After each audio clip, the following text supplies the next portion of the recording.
Welcome, everyone, to episode number 66 of Chatting with Nuts. And as you can see, we're here on a Tuesday because, well, it's a holiday in the United States and it happens to be my birthday. So I figure why not kill two birds with one stone? I wasn't going to be able to do Friday. I try to do these every other week. And I thought, who would I like to spend my birthday chatting with Nuts with? And I couldn't think of anyone better than the reigning, defending, most viewed guest of all time. I literally searched my garage for a Burger King crown that I could wear, and I couldn't find one. I really wish you had. I know. I could have worn a crown. And what Jimmy is not saying is that the three people that he wanted to spend his birthday with couldn't make it. But you should know, and especially if Bridger's watching, I am now the dominant.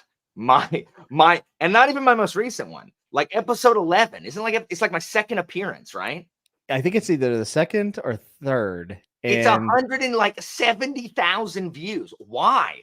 Like why? I just wanted to beat Bridger. What has happened? I wish I knew. You also have multiple episodes over 20,000. I think you have one that's almost at 40 or 50,000. Like I think all your views, got one at 60. My most recent one's at 60 currently. I think all your views together. I mean, I think you're almost to 300,000 views total. It's insane. I mean, my channel usually gets like 45,000 views every 28 days. That's what YouTube tells me on that little front page. This month it is 274,000. And it's just you, Jake Bishop, and AP.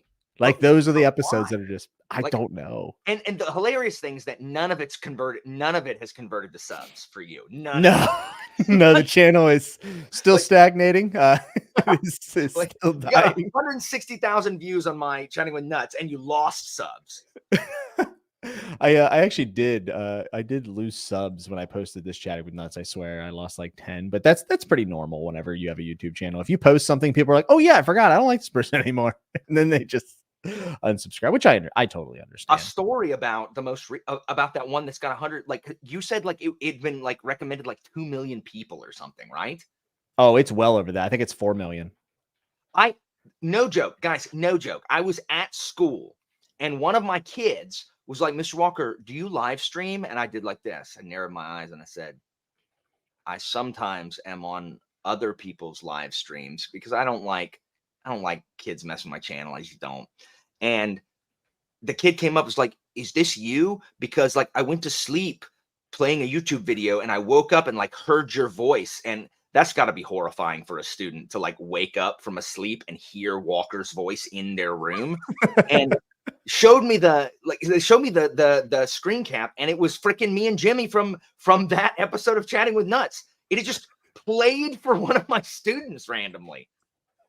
I had people in other languages cursing me, saying, "My God, quit being recommended to me." What's the one dude who said, like, "Why the crap was this recommended?" And then it was like, "Effing nerds." Yeah. These poor people just keep getting us shoved down their throats. Holy crap. Did you realize on StreamYard the guest can join the chat now? Yeah. It's a new thing. You just sign in with your little YouTube and then you can type right here. Isn't that awesome? That is really awesome. I did not know that. I am now going to hold on. I'm connecting my thing. So now a lot of things I give. There's a lot of things I give money to that I don't feel like I get for my, like, the service I'm getting for my money is not worth it. StreamYard has been amazing. Like StreamYard has consistently improved. I felt feedback. So if anyone's a streamer, and I'm not getting paid for this, I legit do recommend StreamYard. And Booknick, thank you for the 5 spot. He says, "Happy birthday, Jimmy." Thank you. I am now 33. I don't have to freaking load up a second window with the it's so much easier. I know. That's awesome. Philip is giving you congratulations for being Chatting with Nuts numero uno. He doesn't mean it. You don't think? No. I appreciate that, Annette.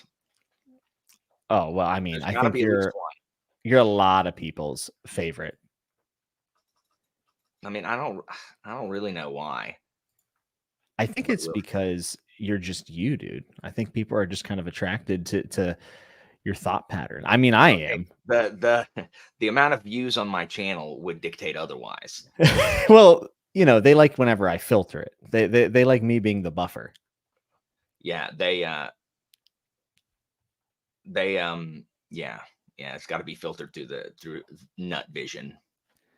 I mean, I was thinking about whenever I made the title if I should put, J. Allen Walker as the guest. Stop. Why are you trying? What are you trying to do right now? I'm just saying. Okay, guys, like, look, I'm gonna say a bunch of stuff tonight, and if in the chat I happen to be like anything I say may apply to you, just assume I'm not talking about you. Okay. Like don't get all offended and angry and be like don't. Like Would you do that if you were in the chat? I ain't talking about you. I can't help but respond angrily to everything. Because everything gets a bee in my bonnet. But I'm telling everybody to not get the bees in their bonnet. Guys, you heard it here first. The initial names, it's gone too far, guys. It's gone too far. It's gone too far. And I cannot sit here and have people say that it hasn't gone too far. Guys, it's out of control. You can't all use your initials as your author name. You can't. You cannot all do it. Like it's out of control. There is no way to tell the difference between anybody anymore because everyone is two initials and then a last name. But like, how am I supposed to know that? How am I supposed to know that? In fact, right now, I could put out like freaking 10 books with 10 initial authors and all but the most, like no one, but the most like in tune to the community could actually put the name to the freaking book. You can't. It's too hard. And I understand that it began with V. Schwab and R.F. Kuang and M.L. Wang, like these female authors doing this so that people wouldn't, so that dumb, knuckle dragging mouth breathers wouldn't be like, I ain't reading no book by no woman and, not read their stuff. And so they're like, oh, M.L. Wang, I don't know that person's gender, but I'm going to assume it's a dude. And then they read it. Like, even if that was true and that worked, and let's say marketing says it works, who's still fooled by that? Like, having an initial name is shorthand for I am a girl author. Except it's not anymore. It's not anymore because everyone does it. So what's even the point now? It's out of control, Jimmy. Like, it is out of control. Half of the Spiffbo 9 finalists are initial name. Jimmy. I'm looking at them right now. And they better be glad that I'm not a judge because I would be like, oh, initial name, nope, -1. I just start docking points. Just DNF. Just arbitrarily. It's out of control. It's out of control, Jimmy. Like, and if anybody starts arguing me, like, please explain to me how it's not out of control. Guys, it is. It is. There were in the Spiffbo, in the 300 things of Spiffbo, over 60 of them, over 20% were initial names. That's too many. That's too many. It is a lot. It's funny. And I'm being too many. I'm being dead serious. I'm serious when I say this. Whenever I think about like if I had a pen name, without even thinking about it, I actually had given myself initials. Like, I don't know why probably because of George R.R. Martin. And I was just like, oh yeah, that'd be like, I don't care if you say Jimmy TT Nuts or whatever. Like, but I'm talking about like JN Nuts or JDZ Nuts. Like, that's what I'm talking about. Like GG Nuts. GG Nuts would be a great author name, actually. It's too many. It's too many, Jimmy. Caesar, thank you for the super sticker. I know it comes up on YouTube. It does not come up on StreamYard yet. That's one thing they haven't added, unfortunately. Some people are saying J. Allen Esquire. I mean, that does have a good ring to it. I am not an attorney.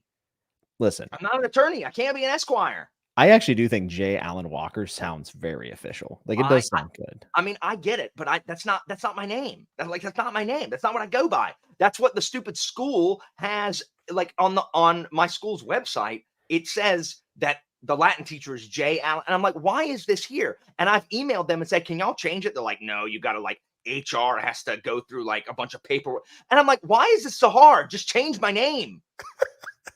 Well, it's more work for them, Alan. They're swamped. Gavin, hello, Gavin says, okay, good, because I don't want my author initials to be GAS Hetherington. Just have it be Gavin. Gavin Hetherington. Gavin's a great name, by the way. And Hetherington makes you sound like you're a British Earl anyway.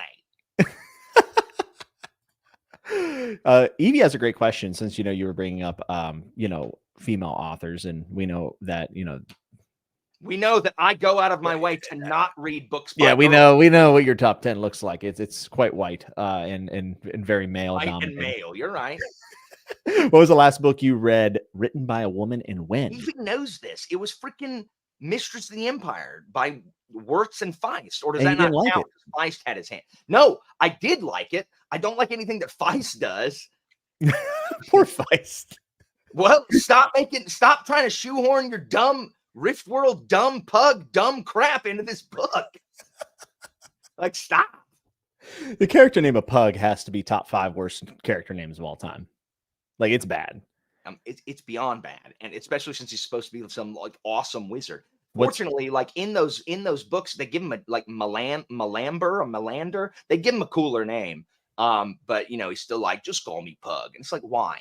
No, like I'm not going to call you that. Should I call you Pug? Like the notorious Pug? That's his new name. It's a rapper. What's a worse name, Bagsack or Pug? I mean, Pug, because Pug is the protagonist. Bagsack is a creepy priest. I mean, honestly, Bagsack's kind of appropriately named, I would say. My last female author is one I'm currently reading, and that is Barbara Kingsolver, and I'm reading the Poisonwood Bible, that I think is just absolutely fantastic, like tremendous. It's so good. I don't know if anyone here would actually like it, but I do. I think it's great. It's about a 1959 evangelical family moving to the Congo to do mission work while like the communists are pulling out of the Congo. And the dad is a war veteran from World War II. And it's intense. It's very, very intense, but it's really, really, really good. And I also just ended up watching a documentary called Savior Complex. I think it was on HBO. And it was about a lady who went to Uganda. So it was like, I was kind of already in that mindset, so it was kind of interesting. But it's a great book. It's the same lady that wrote Demon Copperhead, which I'm a big fan of. So that would be mine. Someone says DNF Sanderson. How rude. Women author, you say, KJ Parker. KJ Parker's not a woman. Jared Henderson says, now I want to push my future book as J. Henderson. I think you need 2 initials. I think to make it legal. Oh my gosh, Jared. Here's Jared to come and toss some, I don't know, salty grenades at me. We do need to get you and Jared together. I know, like we have similar opinions on similar things, but apparently not on Plato. Plato sucks. Freaking hate Plato. Jared is a wonderful person to have conversation with, because he makes you feel so comfortable while also just being extremely smart. Like the entire time he was talking, I felt like you should have been sitting in my seat, because you guys were hitting it off so well in chat, and I'm like, I could back away. Because he said Sam Vimes was, and I'm a kindred spirit with anybody who has the Sam Vimes adoration that I do. I am a huge fan of Vimes. In fact, if Christine and I have a second boy, the middle name's going to be Vimes. We've already decided. Not on this one, but on the next one. It's true. I mean, are we thinking there might be another? Or I mean, Christina wants more than one. Sorry, I want more than one also, but Christina. you aren't getting led to the gallows. Pug is awesome. There's a lot of Pug love out here in the chat. Also, someone said AP will take exception to this rant. I think that's a fair statement. What's AP's real name? I think it's Clinton. No, it's not. Do you know it? No, I don't. I actually have I'm not dragon. I thought AP was his name. So like I just thought that was his name. So I didn't think that was like an initialism. And in addition, the thing about it is, like, we all know who AP is. We've had experience with AP. AP like is on camera and talks all the time. So there's like an identity behind AP Canavan. It's not just a bunch of like, if I went to the bookstore and saw a work by AP, I'd be like, oh, like you can hear it. Like you can just open it and you can hear it judging you about like reading it wrong. Like if you lifted it up, like you know what I mean? Like, but like a different you know, initial is out of nowhere. Like you're denying yourself, you know, like shelf personality. It needs to, you know, I don't know. You got to Like, stand out. You got to stand out. So if everyone's doing the initials, you got to flip it. Like the trend has reversed. You know, stand out in the crowd. Sam, stand out above the crowd, even if I gotta shout out loud. That's from a Goofy movie, which is a fantastic movie. the only Goofy movie I know of is the one where he rollerblades. That's a thing. No, that is an extremely Goofy movie, and it is garbage. Why? It is the Empire of the Vampire of Disney movies, meaning trash. Well, this is perfect segue right into Sam's question with the 2 spot. Thank you, Sam. That was beautiful. What is your beef with Jay Kristoff? It seems like he'd be someone you would like. No, it doesn't. No, it doesn't, Jimmy. Like, why are you just? I feel like him and Pratchett are kind of in the same way. They're not. Stop. Because I have read the first chapter of Nevernight, the preview chapter of Nevernight. And I have also read the preview chapter of Empire the Vampire. And I cannot think of a writing style that I hate more. I hate it. It is antithetical to everything I enjoy out of a book. Like absolutely antithetical. Like it just screams, oh, look how edgy this is. No, go wear your trench coat and play Magic the Gathering under the steps of the library. Like, go ahead. But I'm not doing it. I think you have to give Jay Kristoff this, though. He has such a distinct voice that you'll know whether he's going to work or he's not going to work from page 1, which absolutely. I do commend. Absolutely. And the thing is everyone wants to paint me with the same freaking brush of like, you know, oh, I hate that. Therefore, you're an idiot if you like it. I don't give a crap if you read Jay Kristoff. Like, but I'm not going to read it. And, you know, I don't like it. Like, I just don't. But, oh, you don't like it. You don't know what you're missing. I do know what I'm missing. I don't care. Like, I don't care. I don't care. Oh, well, it's a lot of fun. Okay. Like, I don't care. Guess what? I don't need to jump out of a plane to know I would hate that. I don't need to be punched. You wouldn't like that? No. I actually am kind of surprised because you like roller coasters. What about me screams adrenaline junkie? Other than the fact the roller coasters. Yeah, I thought the roller coasters. That is the extent. Roller coaster and jumping out of an airplane are not equivalent. They're pretty close. No, they're not even kind of close, Jimmy. In today's age, the Top Thrill Dragster is insane. I'm not even inclined to jump out of an airplane. No, you don't think? Kind of. No. Would you do it if I was doing it? No, I would not do it. You could not pay me money to do it. Why? Because I am not going to. Because Jimmy, I am the one out of 100,000 whose parachute will not open. No, you get hit by a plane on the way down. Yes, I am not going to do it.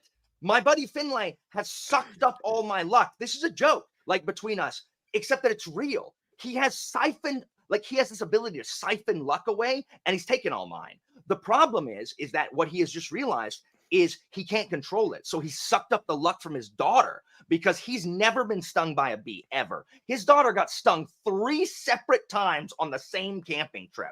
So he's regretting it because it's his monkey's paw. He can't control it. He's just like siphoning off luck around him. It's true. It sounds like he made a deal with the devil. I don't know what he's done, but he fills me with rage. I mean, I've met him virtually. I feel pretty confident saying that he sold his soul to the devil. He's always cannibalizing.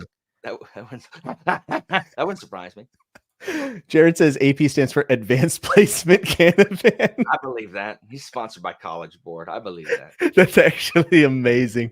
Adorable pug Canavan. I hope AP watches this so he can see how people are interpreting his names. I love AP, but you know that if you open that, you can hear his voice. If you open his book. The thing about the net, I can't do an accent, so I'm not even going to try. Sam says, I feel like people with initials as their author name are really picky about how to pronounce their character names. That's very specific. Oh, all right. I knew I was going to get this question. Andre asked, Jimmy, how do you feel about your 2024 prediction of wins and winner after Graham Reese said he has only written 1,100 pages, the same page count he had mentioned last year? So to keep this brief, I think that 1,100 pages is 1,100 pages that he feels are ready. I think that he most likely is still writing and rewriting. Do I feel good about a 2024 prediction? No. Am I going to abandon it like a coward? Absolutely not. Do I think it's actually going to be 2027? Yes. Am I going to admit that ever again on camera? No. Go How download long Bend the does it Knee. need to be? If it's 1,100 pages, how much longer does it need to He be? says he's got about 400 or 500 more pages is what they're guessing. So Of manuscript. It's gonna be 1,600. Oh, okay. Yeah, but no, it is. He says it's going to be his biggest book. And he actually even he was with Bernard Cornwell actually in an interview when he said this, and he was like, maybe I should have written shorter books. It's like, yeah, maybe, George. Like all of his sci-fi is like 100 pages. It's like, why did this happen? The thing is, if he'd have written shorter books, he could have more of them. He The would same have story, sold more. that's Yeah. what I'm saying. And then people, wouldn't be sitting here waiting for the big long tome. Just like a little 300-page book, a little 400-page book. Yeah, and honestly, with all the authors that he talks about that he loves, like Roger Zelazny, doesn't really write long books. I don't know where it came from. I don't know if, I mean, it did work out. Like we're acting as if like, Game of Thrones didn't justify its existence. Of course it did. But, these later books, I wouldn't have minded if he would have just broke them up just to get something out of the gate. But yeah, I mean, I think people are being super pessimistic about him saying that and it being the same page kind of as last year. I don't think that means he's not working. But who honestly cares? Like, whatever. It's either going to come out or it's not. Annette says, well, Alan Reed Will of the Many, since it's Roman inspired. I know, Alan, you're a big fan of Rome, the Roman Empire, right? You like Rome. I had a Rome expert on last time. Shut up. Did you learn anything? Laura's a coward. She left the classroom. So how about that one? She left the classroom. What do you mean? Yeah. She was a teacher, and then she stopped being a teacher. So sounds like a good idea. Yeah, I'm trying to vilify her, because I envy her abandoning the wall of civilization. See, she went and joined the barbarians somewhere. I'm sitting here with one of the last bulwarks of civilization. Just trying to find the basement, like an Attack on Titan. Just trying to find the basement. Oh my gosh.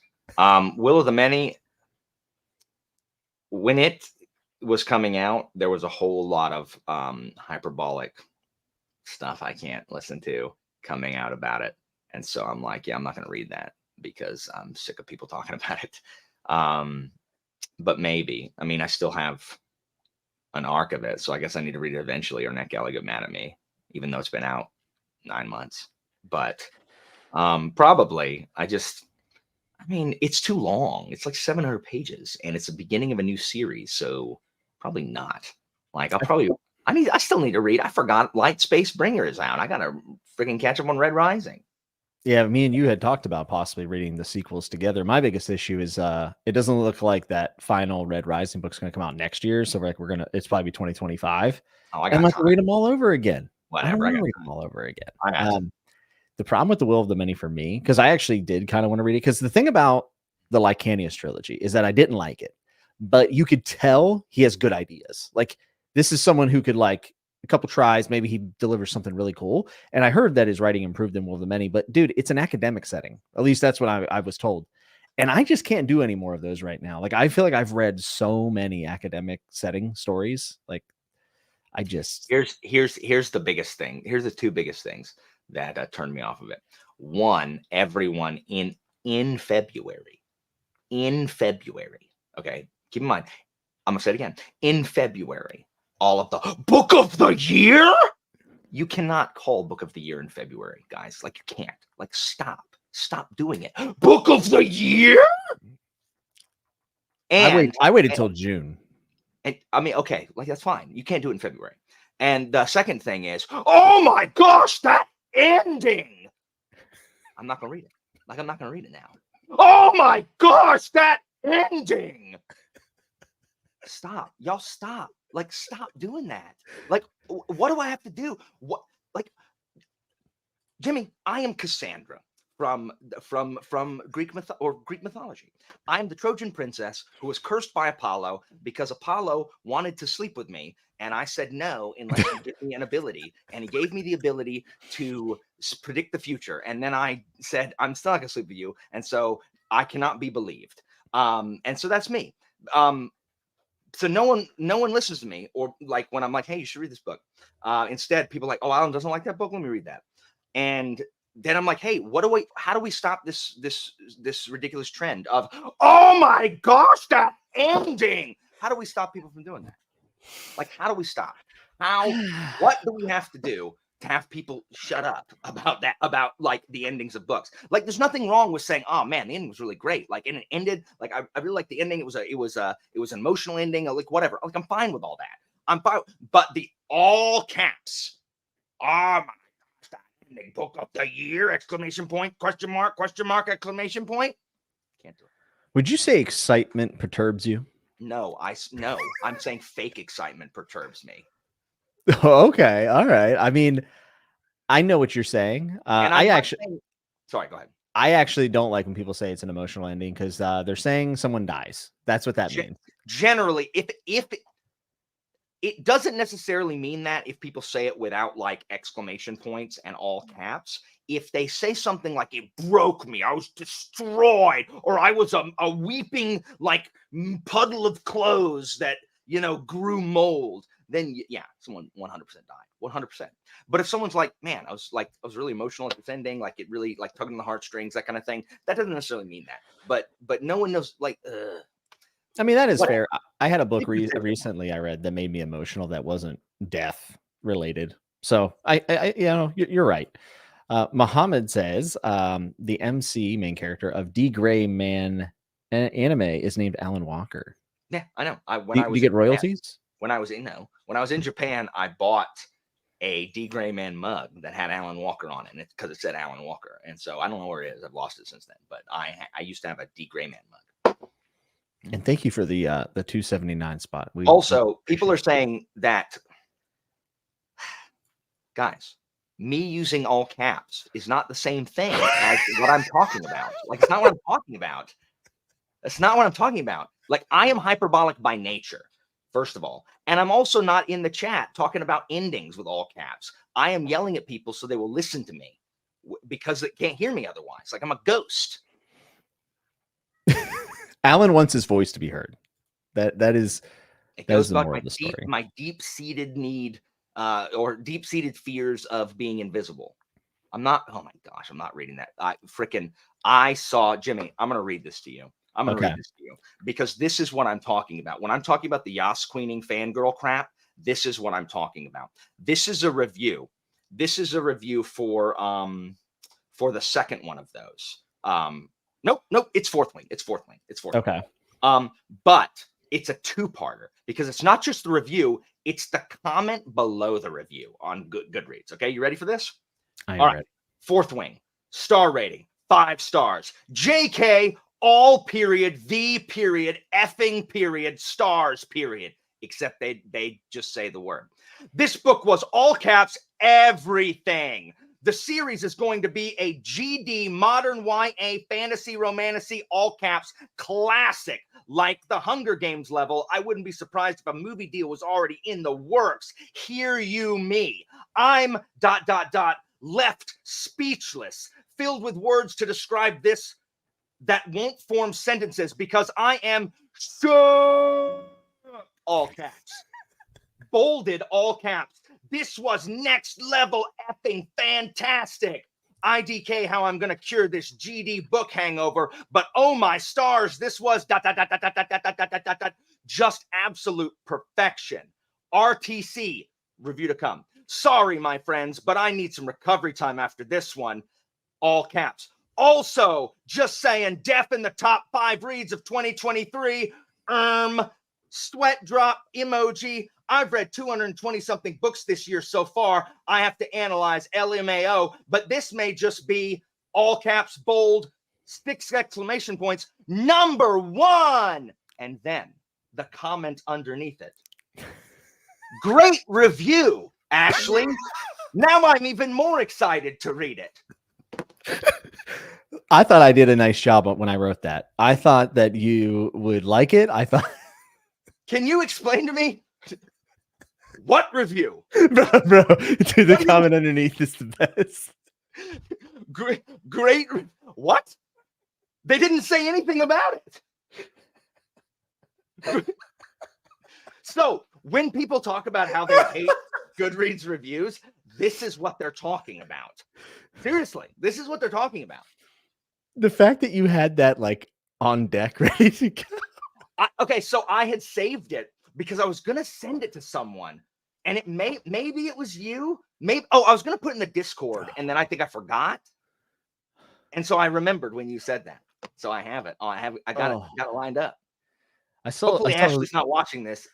Ashley, nothing against you, but your friend thinks that was a great review. I mean, I couldn't tell you what that book's about. Some people got value out of it. They said say less. I mean, have you even, and be honest, have you felt even slightly intrigued by that book? No. Really? Not even a little bit? No, that book. I bought it. That book was written with a single goal in mind, and it has achieved the exact goal that it was meant. Excellency? Like that author, 10 guineas to a bent hat pin, that author was not sitting there one day and said, "Oh my God, great idea for a story. Oh, I must tell this tale lest it burst from my chest and I keel over dead." No, that author was like, money, please. Like, come on. That's also the book that has like, oh, he had a scar down his face that just made him even hotter. Like super hot, deadly hot. Like do something you're ashamed of and feel bad about it in the morning hot. And I'm like, what is this? What is this line from this? And Evie, like, you know that I'm not saying people can't be excited about what they read. That's not even kind of what I'm saying. Like, that's not even remotely an accurate characterization of what I'm saying. Like, that's not anything. Not anything like what I'm saying. I will say this. Ashley can get all excited about Fourth Wing all she wants, but then... I wish I felt that way about... Like, I would genuinely appreciate if I felt that exact way about a book. It was Clayton. No, it's fine. Look, and again, I don't care. Like, people can like what they want to like. That's fine. Like, that's fine. Ashley can love. She can Yas Queen Fourth Wing till the cows come home. Like, and she can run through the streets carrying a copy of Fourth Wing over her head like it's the freaking Olympic torch. Like, that's fine. Like, that's fine. But then don't underneath say it's a great review, because it's not. Like, good excitement. Like, I'm excited, you're excited. Ooh, your excitement intrigues me, but not great review. Like, that's not true. Like, you see the same. You have me so hyped for this book. It's fine. People are saying, they do pick up books you recommend, like A Long Price Quartet, Books of Bible. And then this one is the one that you actually recently talked about on your channel, the Wickwire Watch, which you've been rooting for and did make it to the finals. Dude, it's because I threatened people. I did hear the threats. For those who are not aware, the self-published Book Off 9 is going on right now. Self-published fantasy Book Off 9, ran by Mark Lawrence. And Wickwire Watch is one that Alan read way back earlier in the competition. I really enjoyed. I read it before it was like, I think right before it joined the Spiffo 9 started. I really liked it. Like, I really liked it. I have the second one. I'm swamped. I've got like 3. I'm sitting on 4 arcs right now. 4 arcs. Yeah, you're always sitting on a ton of arcs, man. It's because this freaking time of year, because every dang book is slated for bloody December through February. Every one of them. It is true. And so they're all like, all the arcs are down now. And it happened last year too. Same thing. Because it's the same authors as last time. Can you give a pitch for Wickwire Watch for those who didn't see you talk about it before? Like, what it's about? Hold on. Trying to think of a good way to pitch it. I mean, I like it because it feels very Dickensian, and the main character is literally based on the Artful Dodger from Dickens's Oliver. More specifically, the Jack Wilde version in the Oliver musical, which is what I pictured him. And I messaged the author and was like, "Hey, this is what I picture Ink as." And she's like, "Yeah, that's the inspiration for him." And I'm like, "Holy crap, I love that." And so it feels very British. And it switches what kind of book it is, like 3 different times. It's like psychological horror while also being Victorian mystery, while also being a little bit of a spy thriller at some point. It's just really good, and the writing. I like the writing style, and um, the ink. The main character really carries it through, and he's a kid, which I normally don't like at all. Um, and the fact that he doesn't annoy me, he bridges that gap perfectly Hmm. between being a petulant kid, which normally is like, oh my gosh, someone pushed this kid off off a cliff or something. But he threads that needle really well, for being just like, I'm not gonna, to some kid that I don't hate. But I really liked it. I was very surprised. I could not predict what was going to happen, and I also like the bad guy, and I don't like who I'm supposed to like. I'm just like, I'm supposed to like this character. I hate this character. I do like the bad guy. I hope this character gets killed. Sounds like me and Greenbone Saga. I'm cheering for the most despicable person in the story, and everyone was like, "Why?" I'm like, "Because he's got a point." Yeah, Yeah. at least he's fighting for something. Word. Alex says, "I'm not sure what he's talking about, but I'm fairly certain Alan is That's in probably true, Alex. That's probably true. I mean, that book sounds really interesting. Spitbo is really tough because there's just so many, and a lot of them do sound really good. But and this isn't to like rag on people who win, but like depending on who that book goes to and their taste, it might not make it to the final. You know what I mean? Like Yeah. But I hope everyone's aware of that when they do it. But another pro is that Jacqueline Hagan, her name is not initialized. So that's another thing you should read it. You said there's a book 2. It's not out though. It's an arc that you have. No. I have book 2. Oh, book it's out. Okay. Yeah, book 3 3 just came out. Yeah. Is that it? Is it 3 No, books? from what I hear, it's 7 books. I don't know about all that, but like, there are 3 out. So I have not read book 2. I'm sitting on book 2. The author sent me very kindly book 2, and I want to read it very badly, but I gotta get out of this crap. I gotta get under this thing I'm buried. I understand, man. I the one thing that kind of has me interested, and this isn't usually a selling point of that, is the child character, because I just read Golden Compass. I've never read his Dark Materials before by Philip Pullman, and I just read Golden Compass, and I really liked Lyra. I actually really liked her as a kid character. I think that he wrote her as a kid, but she's not painfully annoying. Have you ever read his Dark Materials? No, it was after my time, and I've never gone back and reread it.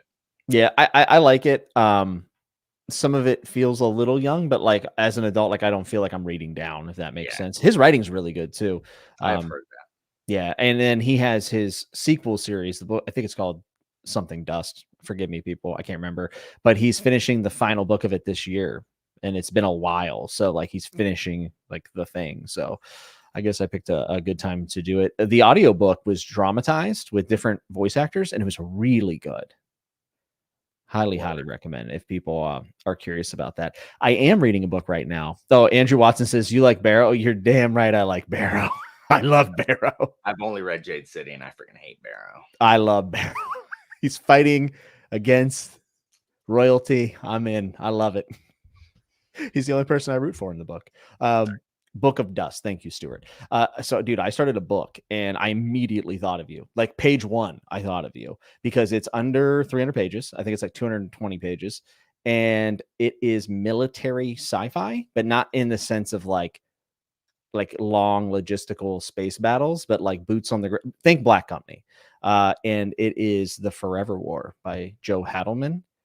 It's like, it's one of the most popular sci-fis ever. Yeah, I know about it. I thought I had it. Free on Audible, just so you know. I'm just throwing it out there. I'm on chapter 13, so I'm only, 50, 60 pages in. And dude, it's really good. Like very Black Company. He wrote it after he was a vet, and he wrote it based on the Vietnam War. So obviously Glenn Cook did the same thing, and it's interesting to see a little bit of those parallels. Obviously they're fantasy and sci-fi, so they're a bit different, but like he plays with time dilation, and like supposedly, eventually he has to end up coming back, but time's passed by and he's the same, so I don't know. I think you might like it just for the boots on the ground feel that it has. Yeah, it is on my list for sure. I found out about that book early when starting booktube. I just haven't read a lot of sci-fi recently. And I know that it's not something you reach for all the time, but I feel like that one would be almost a surefire hit. And it's also super short, which is awesome. Always a plus. The last 3 freaking books I've read have been over 600 pages. Dude, I am not like that. I've been doing standalones and reading books that are 120 pages. I think I'm just done with series. Not really, but like I'm just on a hiatus from very long series, and it feels very good, dude. Like I just Last 3 books I've read over 600 pages. It's that obscene. is tough. Obscene, dude. Obscene. I just don't. I appreciate brevity more than ever right now, and that's actually one of the reasons why I've been reading more sci-fi is because sci-fi, at least the sci-fi I've been reading, tends to be really short. Like Ursula K. Le Guin's The Lathe of Heaven, which I'm probably mispronouncing, is 180 pages, and it was awesome. It was so cool. Have you ever heard of it? Mm-hmm. Mm-hmm. Yeah, it's a dude whose dreams can change the world, and his counselor starts manipulating him. Like, what? Such a cool premise. And then I read 1984, so I can join in and call anyone I dislike Orwellian. So that'll be fun. Gots to. You have to read 1984. Therefore, when people quote 1984 and use it in public discourse about politics, you can be like, "Have you read it?" And they're like, "No." You're like, "You're dumb." Oh my gosh. Did you ever read what? Did you ever read Animal Farm back in the day? Not only did I read Animal Farm, my first year teaching, I taught 9th grade English, and I spent an entire semester teaching Animal Farm. Those children will never, ever forget what the proletariat are and the bourgeoisie. Ever. I used a kid in my class, JR. We used him as an example. JR has a clock shop. Oh, JR's clock shop. And, you know, he uses, he just sells. He sells the what the workers produce. He sells the clocks, but he doesn't make them anyway. And so I saw those kids years. I've seen those kids years later, and they've been like JR's clock shop. I'm like, that's right. That's right. That's So, awesome. Yes, I am a huge fan of Animal Farm. Yeah, I did am not like too. it when I was young. I only liked it as an adult. I read it in school, and I think it was middle school. It might have been high school. I actually can't really remember. All I remember is I loved it. And I actually read it again later in the year and did a book report myself on it. And after now doing 1984, I like 1984 quite a bit, but I liked Animal Farm more. Honestly, Napoleon the Pig is just the best. Look, it's so good. I very frequently in my classes, they don't realize I'm quoting Animal Farm. I'll say all somethings are equal, but some things are more equal than others. They don't know what I'm quoting, but I paraphrase that all the time. All animals are equal, but some animals are more equal than others. Dude, it's a pretty profound book for me because I just remember it like bringing together like I remember watching Babe. I know that's really strange, but like when I read Animal Farm, I was thinking about Babe, and I'm like, oh no, you could like take this concept and do something like really cool with it that isn't Babe. And then Charlotte's Web also comes to mind, right? I love Charlotte's Web, dude. Same. It's so good. Jared says DJ Taylor's revised Orwell biography is very good. Yeah, I want to read his biography because he's a fascinating guy, but I also want to read some of his essays that you've recommended, Jared. I find that some of these older authors that were really, I mean, like Animal Farm's, you know, in 1984, huge. It's interesting that those guys wrote that, you know, in the 40s and World War II is happening, which I'm pretty sure everyone was convinced the world was ending. I always find that people that lived in that era, like what they were thinking at the time is really fascinating. Like, could you imagine like someone who passed away while World War II was happening and then being like, yeah, we have internet and we talk to people from all over the world in Germany and Japan. You know what I mean? Like they'd be like, wait, what? The world went on? Yeah, for sure. I've been looking for a, not a time travel. Well, yeah, I guess it is a time travel. I'm looking for a book where someone from the past is brought to the future and they're like jarred by like technology. And that's all I want the story to be about. But I asked in my Discord, but no one seemed to have any recommendations. So do you have any? Oh no, I don't read enough. I don't think it happens. I don't think there's one that exists, to be honest with you. Like I'm thinking like Jumanji, you know? Dude, I love Jumanji. I've read Brave New World, Johnny Come Lately. I read in high school. I haven't read it since then. I have never read it. It's another one of these dystopian books. Maybe I should give it a show. Oh yeah, yeah. Brave New World. Another one. Alas, Babylon. Is that right? Is that another one? I think that's. I think I that's think I another one. own that. Damn. I I read think all this stuff in high school, and I haven't. I haven't read them since. Books I read in high school that I really liked. Well, a book that I hated was Great Expectations by Dickens. That started my hatred of Charles Dickens. Was Great Expectations. Wait, didn't you describe something earlier? Oh yeah, I like the musical Oliver. Oh, okay. That is by Lionel Bart and not by. It is based on Dickens. There are far fewer words in it. But I read Catch 22, which I love, and a play by Peter Shaffer that no one has ever heard of. If anybody's ever heard of Peter Shaffer's plays, they've heard of Amadeus. He wrote the.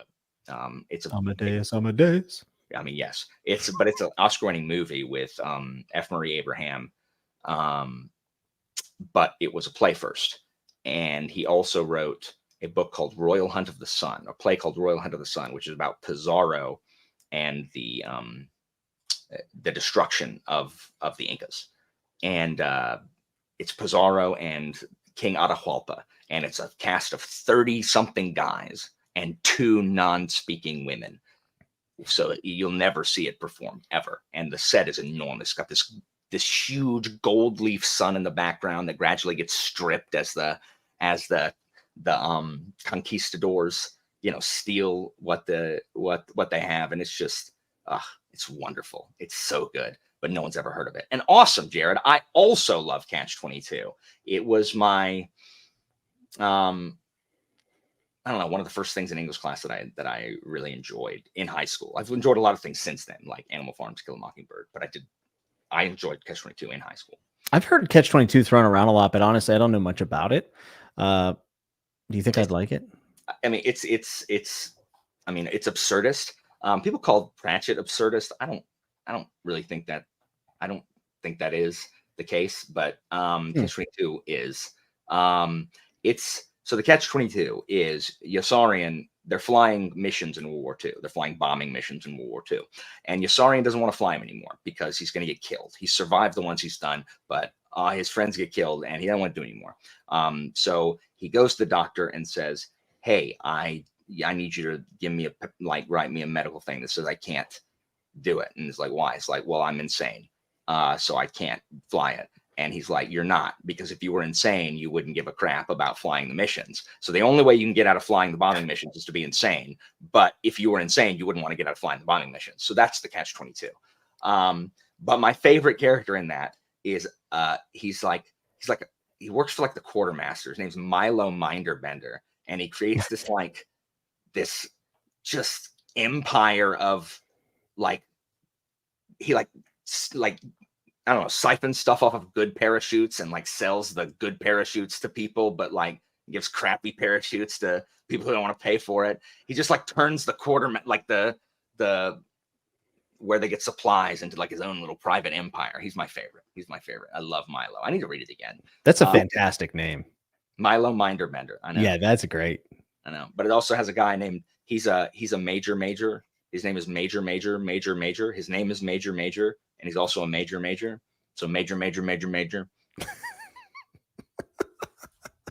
So it's absurdist. You weren't kidding. Yeah. There's a lot of there's a character named Yossarian's whore. So a lot of people in high school, they won't let you read that chapter. But she's trying to murder him. I don't really remember why. But sounds like my ex-wife. Oh, don't. I've never been divorced yet. Jared is right. It is exactly like that. It is exactly like that. Though I hate the metamorphosis. Amanda says, how about a reader from the future as a character reading a book about the past that is our future? Read Terra Ignota. Jimmy Ignota. I'm going. That's added to the list for next year. I got to finish Book of the New Sun first. Do you read fantasy anymore? Yeah. I mean, Golden Compass is fantasy. Okay. So, what? I just read Justice of Kings last month. If you say so, Jimmy. Wait, whoa. What is this now? What is this? You read. Okay, you read the weirdest crap now. Like, and it's always. And the thing is, like, you'll have a guest on, and they'll be like, "Oh, Jimmy, you should really read this." And like the next day, you read it. Meanwhile, I, your friend, say, "Hey, Jimmy, what if you read this?" And you're like, "You know what? I'll read that one day." And then you don't. What about I'll read it tomorrow's? I read The Company. I read Long Price Quartet because of you. I mean, Sure. I did like Daniel Abraham before you, but I digress. See? I digress. Black Company is a huge one. I just need to read Silver Spike. I didn't tell you to read Black Company, though. You're like, I think I'm gonna read Black Company. No, it was your review. Your review of Black Company is one of my favorite reviews. Hey, Jimmy, you should really read Black Company. You're like, I think I'm gonna read Black Company. That's what you said. What book have you ever said that to me about, though? Jimmy, I tell you to read crap all the time. Same thing with Joanna. And you know what Joanna's reading instead? Marcus Aurelius's freaking Meditations. Well, what's wrong with that? It's not good.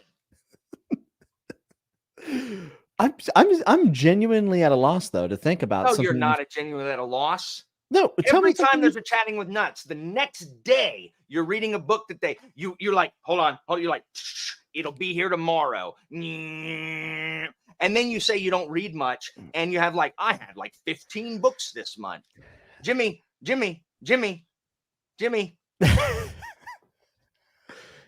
Listen, James, listen. No, don't James me. Now, James, you get out of line. Now, listen here. No, all right. So I did read a ton last month. I've also read a lot this month. And you read Jared 2 weeks ago or 2 times ago recommended some author to you, David Schwitzelplatz or whatever, David Mitchell. Is that right? No. I didn't read that because of him. Whatever. You read 4 books of his in a row. What, David Mitchell? Sure.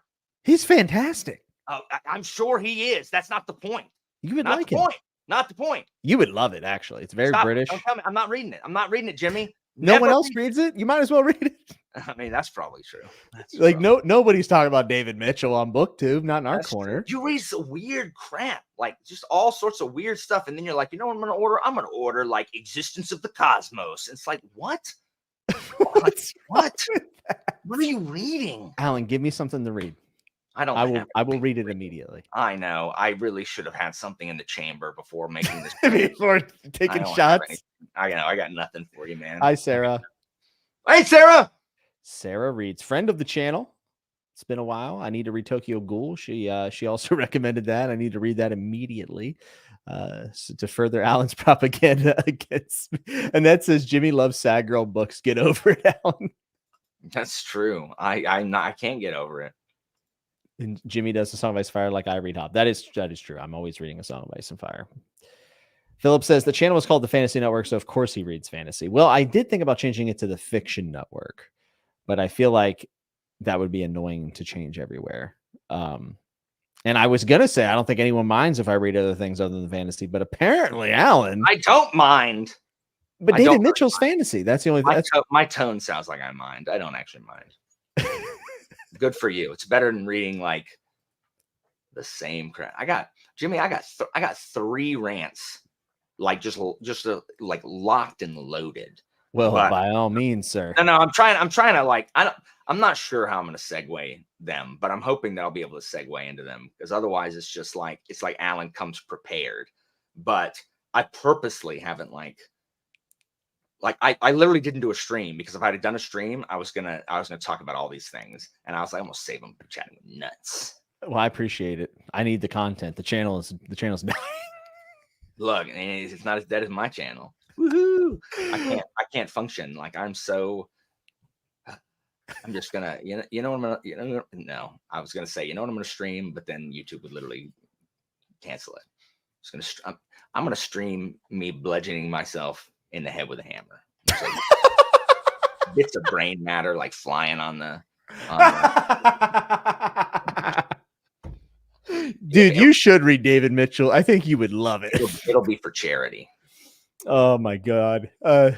Seth Plato 01 says idea for the second Alan. Seth Plato. I knew it was gonna trigger you. Alan's soapbox, where Alan reads only popular books and tells us why they suck or not. There, Alan can talk One Piece without it devouring his channel. Do you know what the problem is with? Never mind. Never mind.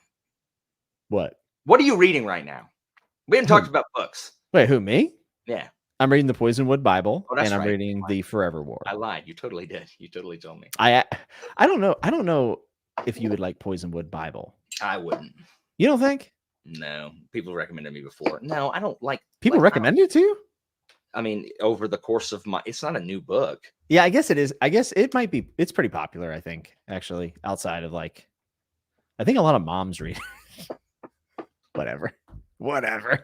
Yes, indeed. Demon Copperhead, you would like. I'm confident of that. You would like Demon Copperhead. Jimmy, I never even heard of that. You tell me weird. It's about a boy growing up in the South in the foster system, opioid crisis, around our age. It's so good. Dude, you grew up in Florida in the South. You would relate very much. You know what book is really good that I'm reading? So I finished, I'm in a crisis right now. I hate finishing books, Jimmy, because as soon as I finish a book, I have the anxiety and stress of not being able to decide what I want to read next. And it happens every time I finish a book. It takes me a full day to pick a flipping book to read. Back in the day, before BookTube existed, it was easy. I just picked up the next one. And it was you just reread Black Company again. No, it was only a crisis if I finished the series. Yeah. But now, like, I just finished book 2 of the KJ Parker's Engineer trilogy, which is it's just a long form. It's an exercise in human misery. Sophia? She hit my mic. Hold on. Come on, Sophia. It's just, I'm just miserable reading it because I hate everyone. I hate everyone in it. I hate everybody. I'm like, but I can't look away because I'm just like, this is just so horrible. But I finished it and I've got four arcs. I got Justice of Kings 3, which is out in February. Great Coats, book 1 of the new Great Coats series, which is out in February. The next City of Last Chances by Tchaikovsky, which is 600 pages, it's out in March, I guess. Is it connected to the first one? Yeah, it's a loose sequel. Okay. And then I've got Tori. Tori's book comes out this month, and she's a Manarch, and so I got 4 books I want to read, and I'm just like, but really secretly, all I want to read is book 3 of that Parker book, but I haven't had a conversation. I haven't had my live about it. And I really don't like reading the next book when I'm going to have a live about the previous one, because then it colors, my discussion and stuff. I get it. So yeah, but I'm reading on audio, and this narrator she's brilliant.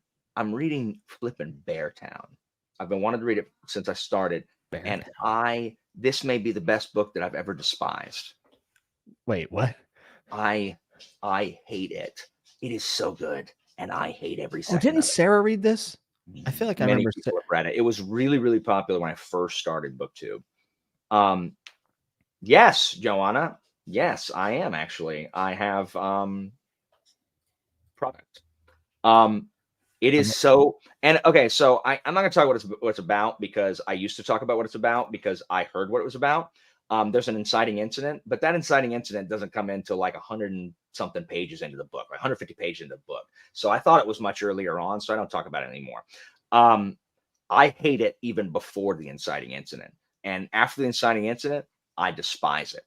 Jimmy, the book should be carried into the Supreme Court as evidence in favor of the abolition of high school sports. Should just absolute get rid of them. You would really like Demon Copperhead. Jimmy, it is about how when these small towns where sports are a big deal, anything can be overlooked as long as you win. And that it is antithetical to my existence, Jimmy. I hate it. I literally had to stop listening to it because I felt so sick. I had to start reading it to get past certain parts. And then I started listening again because I could not listen to what was happening. I had to read it. Well, you got the book that I'm going to read immediately because that I- sounds so good. I honestly think you would. I really do think you would like it. I have it in the cart. It is just, it's Frederick Bachman, and he's really popular on like not fantasy booktube because he's written a lot of stuff. But yes, Alex, exactly. But I knew what the inciting incident was. I knew it was coming, and it didn't make it any better. It made it worse. It made it worse that I knew it was coming. Like, it didn't make it any better at all. I hate it. I hate everyone in that town. Like, my updates for this on Goodreads just consist of me. Hold on. I sent them to Sarah. I also just want to say, Amanda, thank you so much for the 20 spot. Happy birthday, Jimmy. Thanks for immediately reading every book I suggest. I probably haven't read more books recommended from Amanda than any other human being. Amanda, that was super generous of you. You didn't need to do that. Thank you. I'm almost 100 pages in, and I hate all of these children and their coaches. I hope a multinational conglomerate buys their crappy town and turns it into a preserve for wounded elk. That's what I hope happens to their stupid town. Is there sequels, or is it one book? No, there are sequels, but there's 2 sequels, but everyone I know who's read the sequels says that it, like, you didn't need to, and they're not as good, and that it really works as a standalone. I don't think I'm going to read the sequels. I think I'm just going to read it as a standalone. The chance of me reading that in this coming month just went way up. Hold on, Jimmy. Christina, could you bring me Beartown real quick? Alex, it's in the bathroom, on the table, or out in the sunroom. Alan says he's listening to Aragon audiobook, and Gerard Doyle's Saphira voice sounds like Cookie Monster. It sounds Monster. And someone asked about Demon Copperhead. It won. I think someone said it had got the Booker and the Pulitzer as well. Yeah, it is very, very good. Joanna wants to know if you'll buddy read Demon Copperhead with her. Get out of my face with these buddy reads that I don't even know what they are, Joanna. What are you doing? Why don't you buddy read with Philip and Jimmy? Well, I already read it. I already read it, dude. Go read The Folding Knife, Joanna. I did buy the first book in that KJ Parker trilogy that you're reading. The Engineering? Yeah, because I watched your spoiler chat, and I was like, I didn't watch all of it, but I stopped in, and I heard you guys talking about it, and I was like, sounds pretty good. And then Evie was like, it's really good. And I was like, okay. Jimmy, I don't even have words for this series. I've read 2 books, both over 600 pages. And it's just a train wreck. It's watching a train wreck. And I just hate them. I hate how terrible human beings are. And it's just, anyway, here is chapter 1 of Beartown. Late one evening toward the end of March, a teenager picked up a double-barreled shotgun, walked into the forest, put a gun to someone else's forehead, and pulled the trigger. This is the story of how we got there. That's all of chapter 1. I'm in. I know. Me too. I was like, yes, I'm going to keep reading this. Like, even if I was like, oh, how melodramatic, I would even be like, well, I need to figure it out, though. Like, I have my hopes. Like, I'm sitting there, like, I have the hopes. I'm like, oh, I hope it's this kid. Like, I hope it's this one that gets shot. But the problem is, I have such a wide pool of kids from this town that I want to get shot with a shotgun. I hate them all. Seriously, I've got ranks. They're awful. Cheer. What? You read it. You read it and tell me you don't have them also. Anybody, Sarah, you've read it. Tell me that's not unreasonable. Helen, do you read in the bathroom? Yeah, I read in the bathroom. Who does? Michael said that you're supposed to be reading The Dispossessed with Joanna. Yeah, I know. I had heard that. I thought about jumping in on it, but I don't think I'm gonna have time, unfortunately. Yeah, I mean, who knows if I have time? Joanna just heard me say I got 5 freaking books to read. Jared suggests that you buddy read Plato's Republic. No. Do you not like Plato? I hate Plato. I hate Plato. One, because he hated the democracy. And go freaking sit with your Eupatridae, Plato. Second, he was a nephew of Critias, who was one of the 30 tyrants. Third, here's really why. Oh, Matt, I am it's tremendous. No, I'm just saying I hate everybody in it. The real reason I hate Plato is because, and I warn my students, especially the ladies, I say, ladies, at some point, especially if you're a humanities major, you are going to come across the faux intelligentsia, and it's going to be some dude with his shirt tucked in with a freaking like salmon colored polo tucked into his khaki shorts. And he's going to come up to you and he's going to be chatting you up with his red Solo cup in his hand. And he's going to say, hey, have you heard about Plato's allegory of the cave? And he's going to think like, he's going to act like it's the freaking deepest thing that anybody's ever discussed or talked about ever. And it's just like, oh, hey, what if the life we're looking at is like the shadows on the cave, and we're not facing, and it's just that way because of the light reflecting. We're not facing the entrance of the cave, and we're not seeing what life really is, just as a shadow. And once you see the light, you can't go back to seeing the shadow. So it's just a way for the dudes to pick up unsuspecting like humanities major ladies. I hate the allegory of the cave. Yeah, like, who would do something like that? I'm okay with.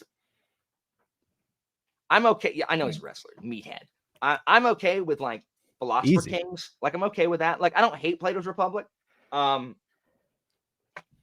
I just hate Plato. I hate everything about him. I hate his stupid Phaedo. I hate him using Socrates as his freaking mouthpiece for his dumb theories of forms. Early Plato, where he's actually quoting Socrates, is good. Late Plato, where Socrates is his puppet for his dumb theories, sucks. I don't know if this is true, but Curtis says Rebecca Yarros said that Fourth Wing is inspired by Plato's Republic. I'm certain it was. I'll bet it was. You know what? I just bet it was. How do you feel about Plato's views on utopia? I don't like anything by Plato that isn't like vintage Socrates, other than Philosopher Kings in the Republic. I'm okay with that. Do you think it's because you struggle to understand his message? Yeah, you're right. It's because I'm stupid. You didn't even give me a little bit there. You just snuffed it out. Sure. Like a double barrel shotgun to my head. Susanna says Alan should do a tier ranking of hateable Beartown characters when he's done. That would be amazing. Is S tier the characters I hate the most? Is that what it would be, Susanna? They're all Ness. This freaking autofocus is just like pimped out on my thing. It like goes fast, but I can't raise my hand.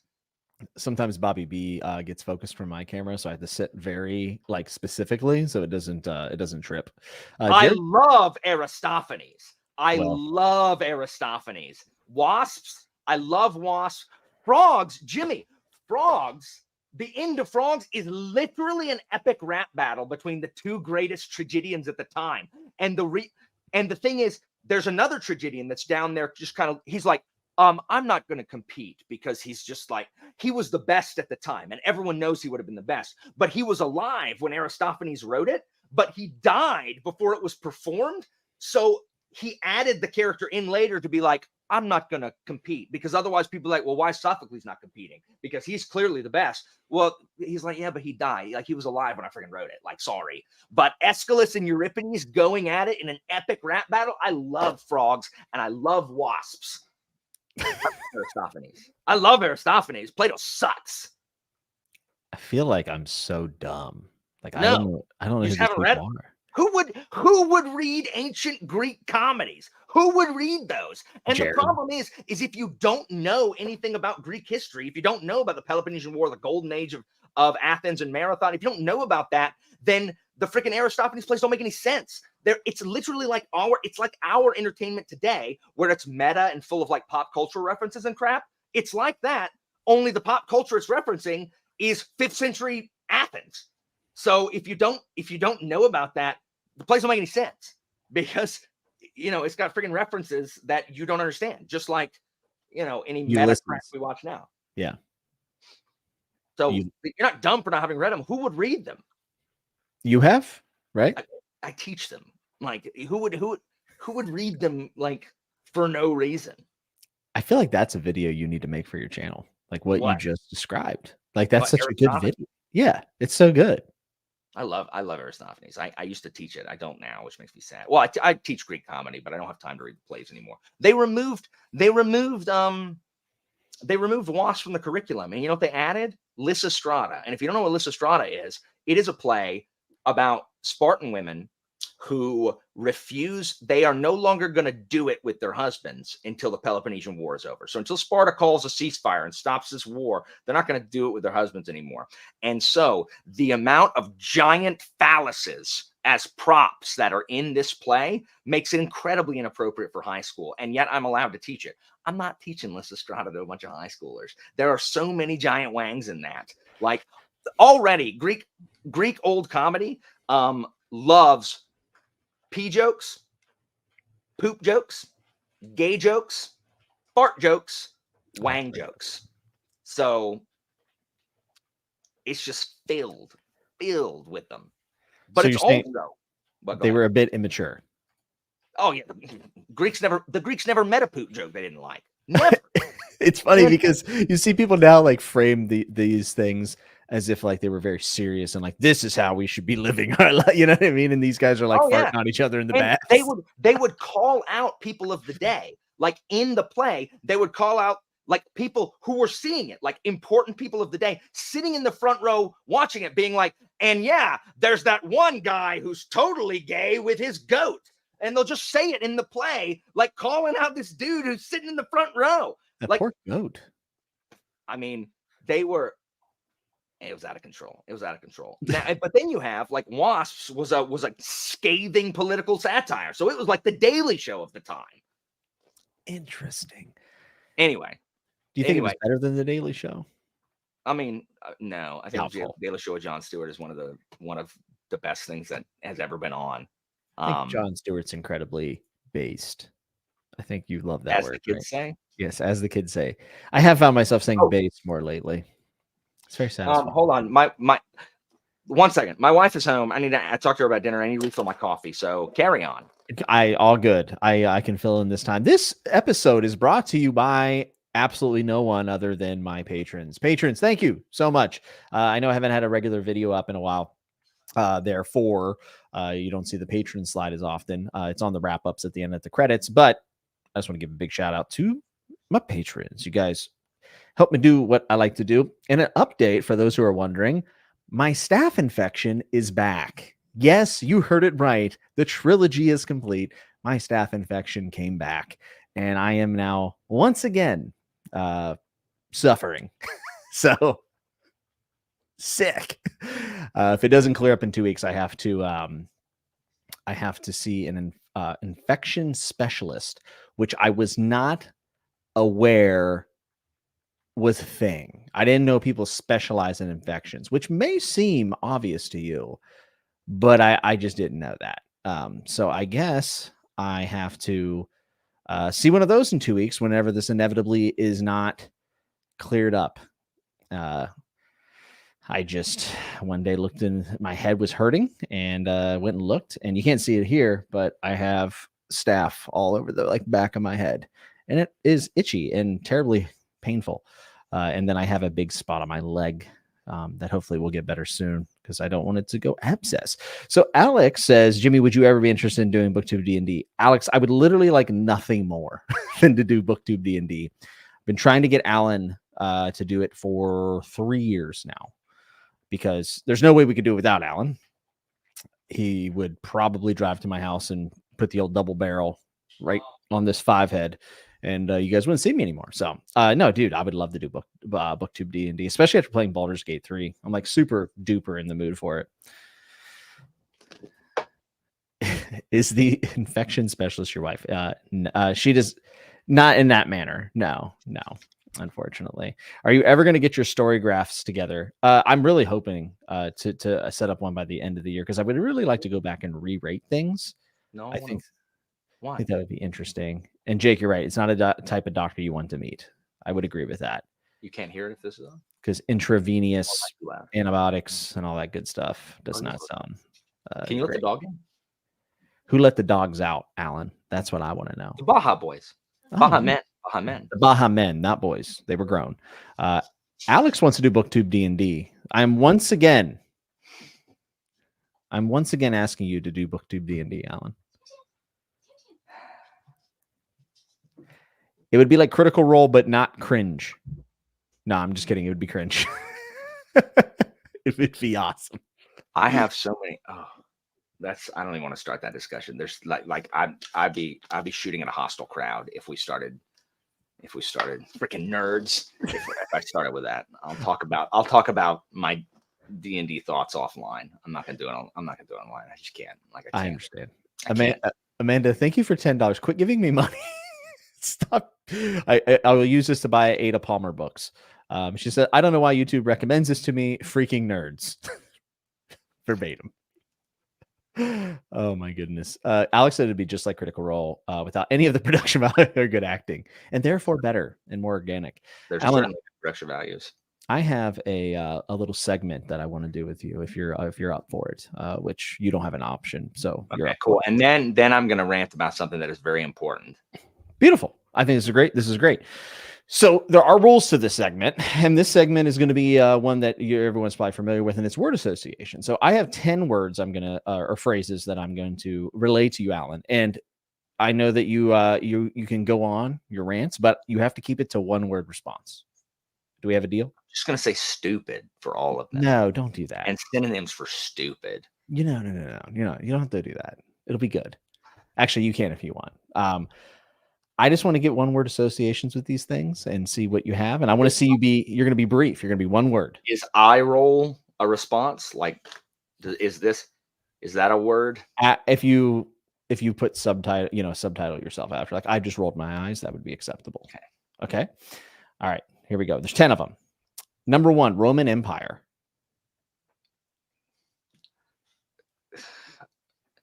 The best. That's 2 words. Okay, number 2. Sorry, elite. Philip Chase. The worst.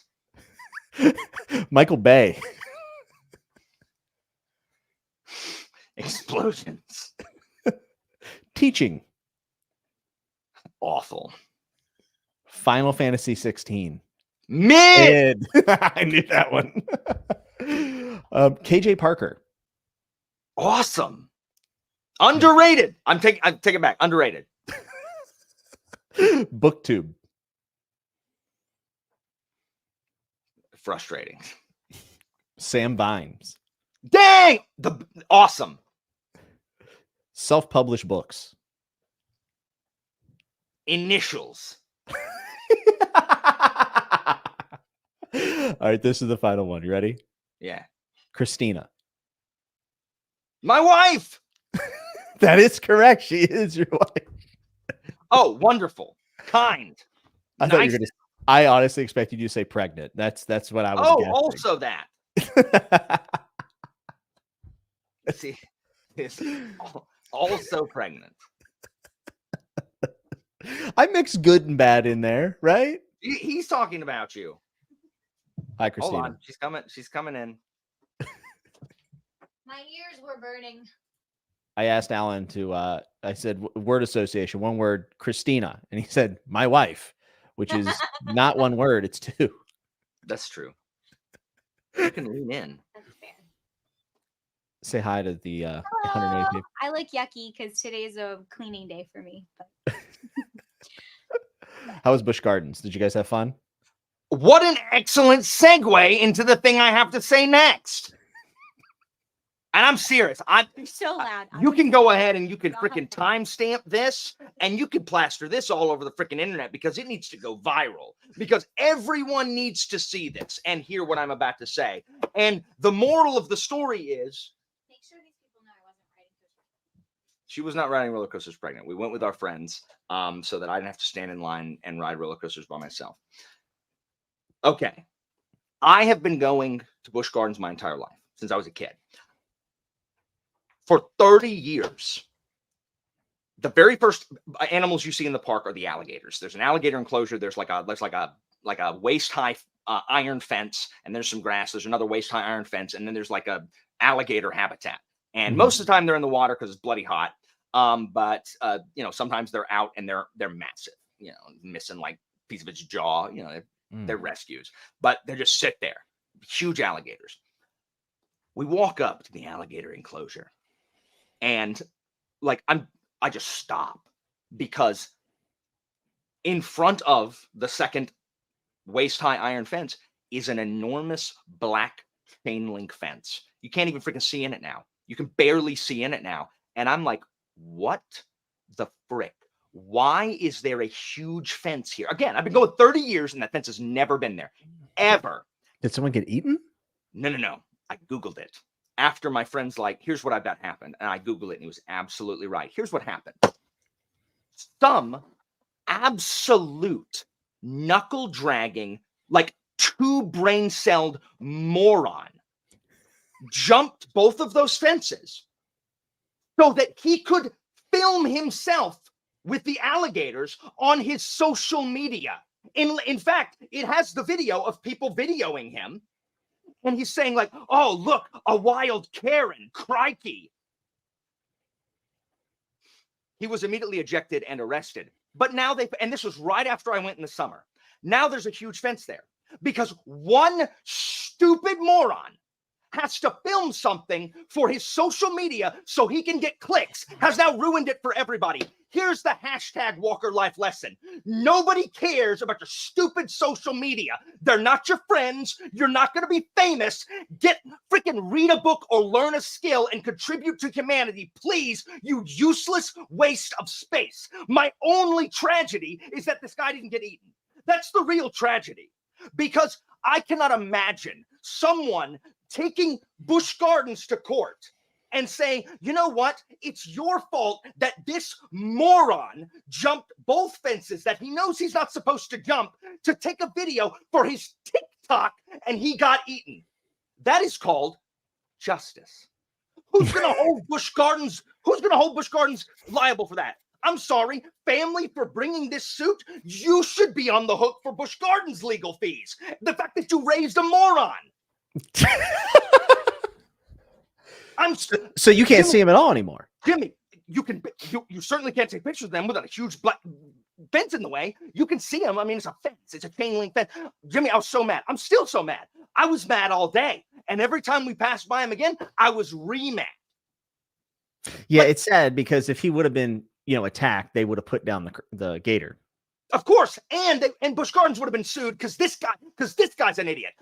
What is wrong with society? Like, seriously, Jimmy, and I know I rant about a lot of stuff, and normally I'm kidding. I'm not kidding right now. What is wrong with us that we do this crap? We've got people jumping in the freaking Trevi Fountain in Rome. People like carving stuff onto the Colosseum so they can get it on freaking social media. What is wrong with people? Like, get your lives together. Like, seriously.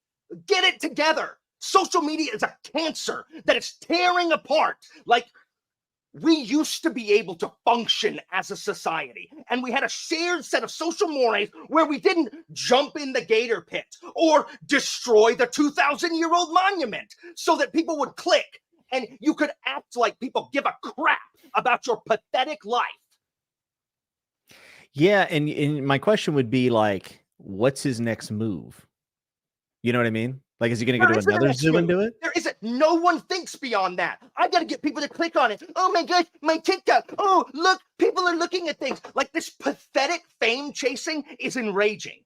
Like, it's enraging. Like, go be useful, please. Like, try to solve one of society's ills. What are you doing? The fact that people are so selfish that they do not give a crap about how anything they do affects other people it is unconscionable. Like, it's unconscionable. I'm so sick of it. And so I told my teenagers immediately. I messaged them in the Discord and said, guys, I don't ever want to hear about y'all doing this crap. I will boot you from the club. Like, we will be done. Like, you are not involved in JCL and do this kind of crappy behavior. We're not going to do it, guys. How old was this person? 20s. Oh, that's actually somehow worse. I do like that you went back to your kids and they got like indirect shade thrown at them for being 100%. Young. It's unconscionable, Jimmy. Like, people it is. We do not give a crap about the people around us. Like every single person that comes to Busch Gardens now has to deal with that giant fence when for 30 years I have been coming to this place without that fence because one person decided to ignore the rules so he could do something that, by the way, isn't even funny. Oh, you're doing a Karen and Crocodile Hunter reference in 2023? Man, I hope that went viral.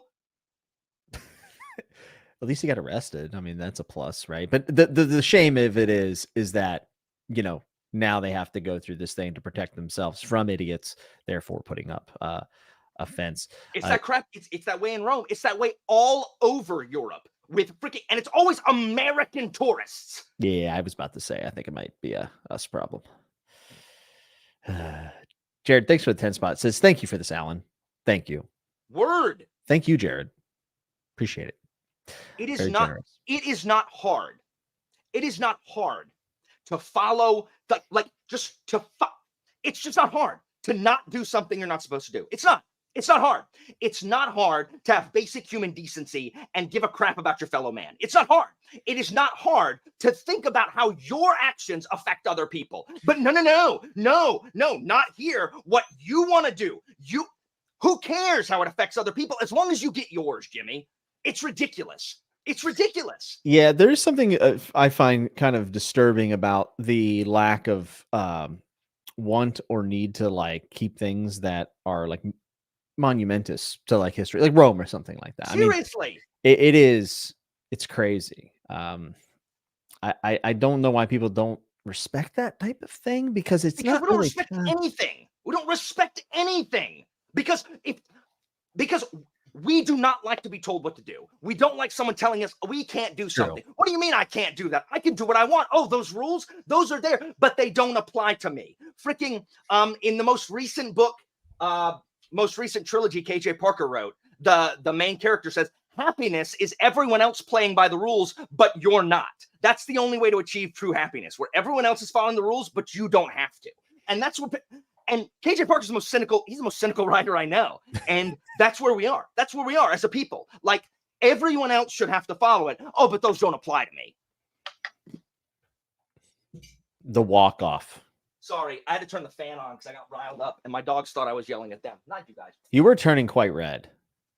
The lack of my students know that there are things, the things that will set me off is disrespect, like people being rude and people being disrespectful. Like I can't deal with it. I can't deal with it. Like when kids are like, oh, I don't have to respect you. You got to earn my respect. No, shut your mouth. Like, shut up.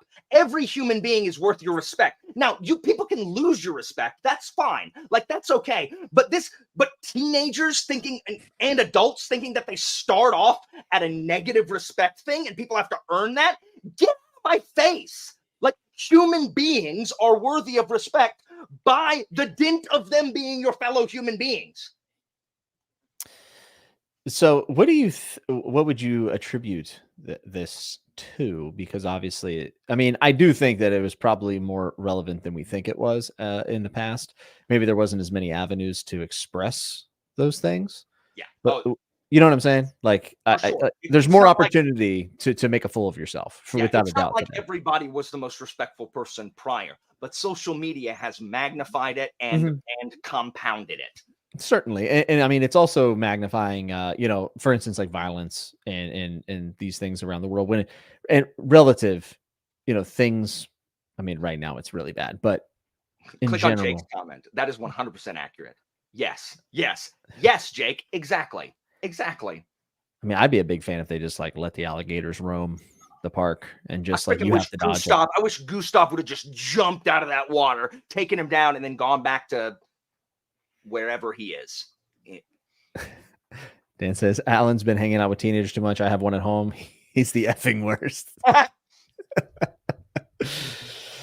Yeah. Well, I'm sorry that you can't see the gators anymore, but can't you just see them in your backyard?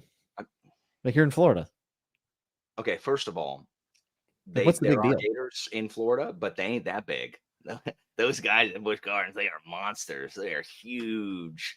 They are freaking huge. Well, that's your fault. You need to start taking some pork chops out back and tossing them over the fence. No, I need to start rounding up all those freaking people, those social media people, and having them be chased by the gators.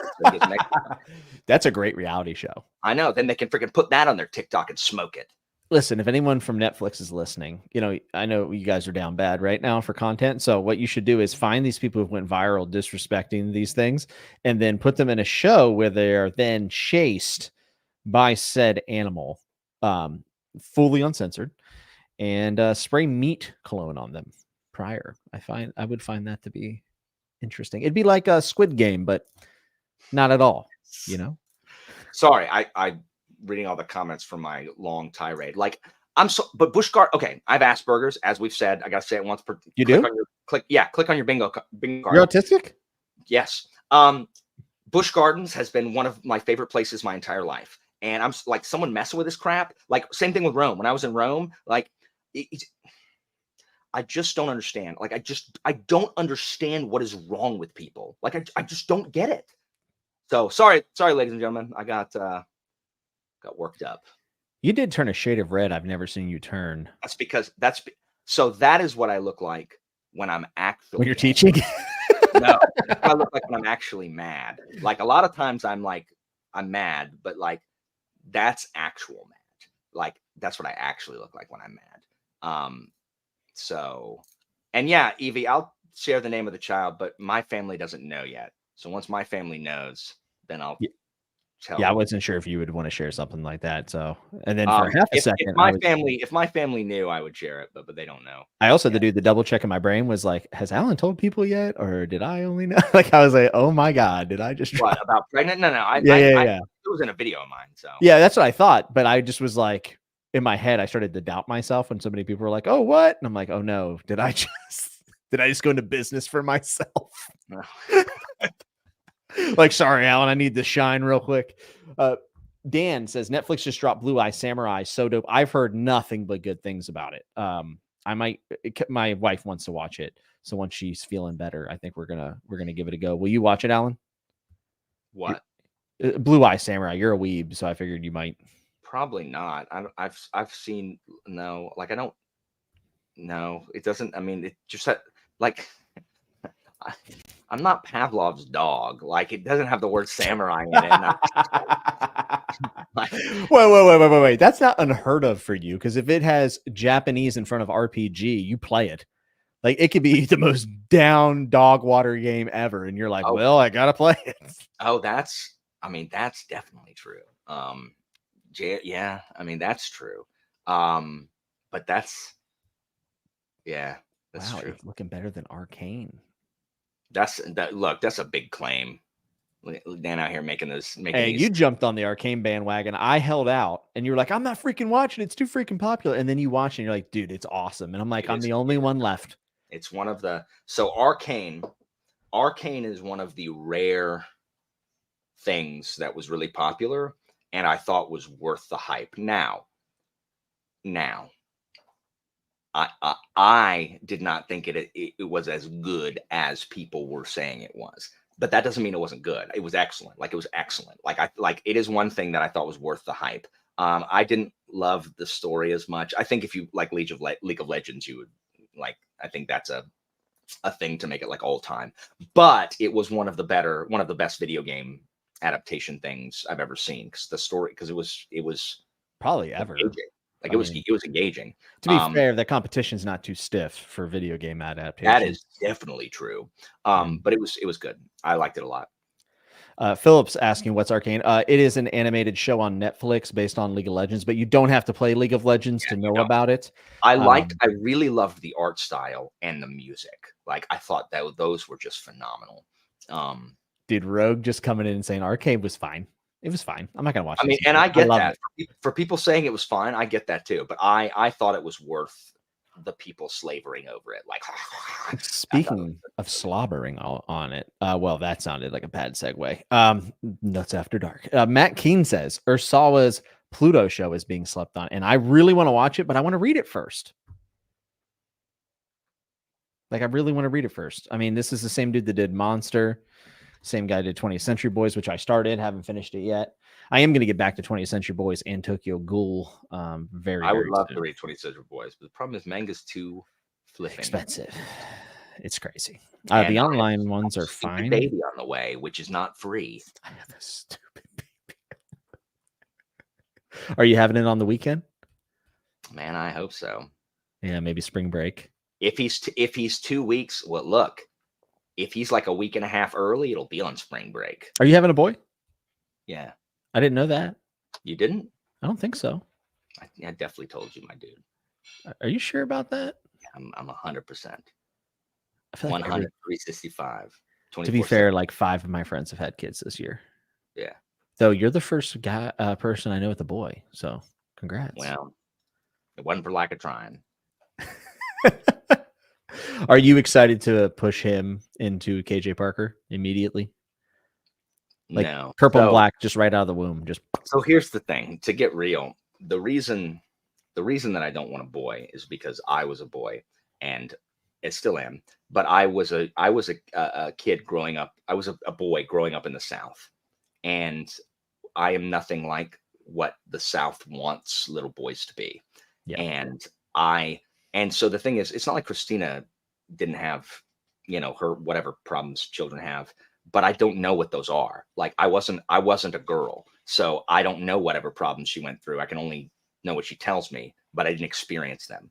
And so the reason that I am afraid for having a boy is because I do not want him to go through everything that I had to go through. And I feel bad for him because it is a boy in the South with me as his parent. And if heaven forbid he's on the spectrum. I mean, if he is, I can be unlike my parents and be like, hey, let's see if we can figure out how to navigate this. But like, I just know what that's like. And I feel so bad for him. I feel bad for him already. Like if he does dumb crap like I did when I was young, like I now know how people are when kids do this. And so I will feel bad for him, even if they're not saying anything. I'm like, oh, well, people are going to are judging my poor kid because he's literally acting out the entirety of the Lion King with his stuffed animals. Which is what I did. The entire thing, start to finish, with all my stuffed animals, the entire thing, songs and everything. And I didn't even have like the right animals. Like Pumbaa was a big rabbit with enormous cheeks, and Timon was an enormous white bear. I didn't have a meerkat or a warthog thing. But yeah, so I just feel bad for him because, like if you want to be an athlete, okay, like, can I throw a ball? You can call your Uncle Ryan, because I don't know how to do that. I'll come down for a summer. That's right. Look, mini camp. You can rest or whatever. So I mean, Christina is happy about it, and I'm happy too, obviously. But it's just like this poor child. Like I don't like, as parents, you don't want your kids to have to go through the same crap you did. And here I am creating a freaking miniature me. It's like, no, we want a miniature Christina. Like, like Christina's the one that's got to figure it out. Like she, Yeah, I can understand that. I didn't grow up in Florida, but growing up in like that Southwest PA, West Virginia, I mean, it's very rural. And I always felt the same way. I mean, people would get really excited about going to the tractor pull and whatever else. And nothing against that stuff, but I just never felt like I necessarily fit in, which is one of the weird things. Is like I've gotten into a lot of things that are, what people would, I guess, call masculine, right? I don't know if pro wrestling's masculine, though. I think it's like kind of almost a mockery of it. But I doing lifting, bodybuilding stuff, and then also doing jujitsu. I'm surrounded by dudes that are quoting meditations. And I'm just like, beards. They've all got beards. Beards are super duper clean shaven, but I just they talk to me and I feel bad because I am like, oh, you think that this is like who I am, but it's not, just because I'm doing this thing that happens to also align with those type of people. And it's not that I have anything against them, but it's just like I feel like so not comfortable, like just so not the crowd that's supposed to be there. And I've actually constantly thought about that as well. If I were to ever have a kid and it ended up being a boy, I don't know. I don't know. How do you raise a boy? Best I can do is that things I try to teach my students. Kindness is not a weakness. Character matters. It is important to do the right thing, even when it's the hard thing. Don't be a douchebag. I mean, those are good golden rules to live by. By the way, Alex says you're going to be a lot of people are saying you're going to be a great father. The best comment is Philip. He says, Alan, you're going to be awesome, loving father, and little bag sack pug Walker will be just fine.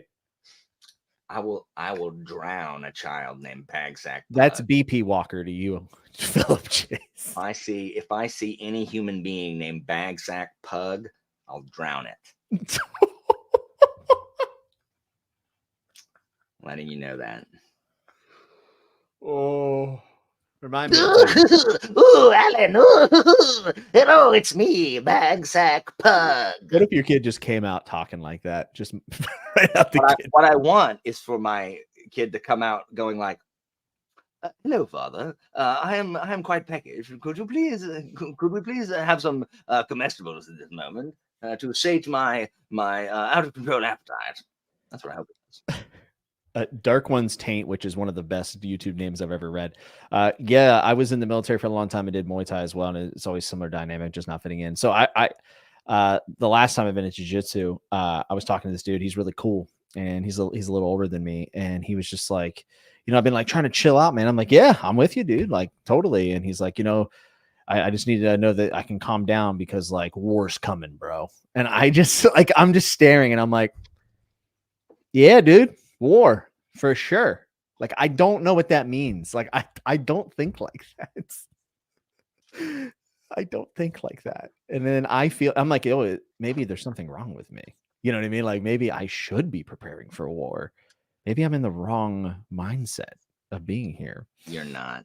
And guess what? If I am, I'm not changing it. Alan, I'm 33 as of today. I'm pretty much dead. So there's no changing. I'm 41. I had my doctor's appointment. I got my lab results back, and all my labs are good, which is awesome.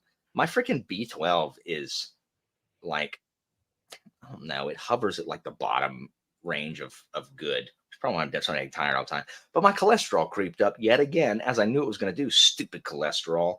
And for like 3 years, I've been putting it off because I'm like, I'm on diet and exercise and get that down. No. So she wanted to put me on a really, really low dose of an anti-cholesterol medicine. And I don't want to take it at all, but I probably should because I want neither heart attack nor stroke. Why not just exercise a little bit? I mean, I'm going to do that also, but I mean, my LDL is terrible. Is it? Yeah. I have the genetic markers, the ones that you can't change, like the ones that literally are not controllable. Mine are like 6 times the limit that you want it to be. So she's like, so you're going to have heart disease. Like, and I'm like, is there anything I can do about it? And she's like, literally no. Like this is a genetic marker. And I'm like, well, I'm just gonna start carrying baby aspirin around now. What if I go on one of these streams, dude? Just we talked about this before the thing. I don't have access to cut the stream. So we'll just watch, I guess. Speaking of which, can you Voxer me your address?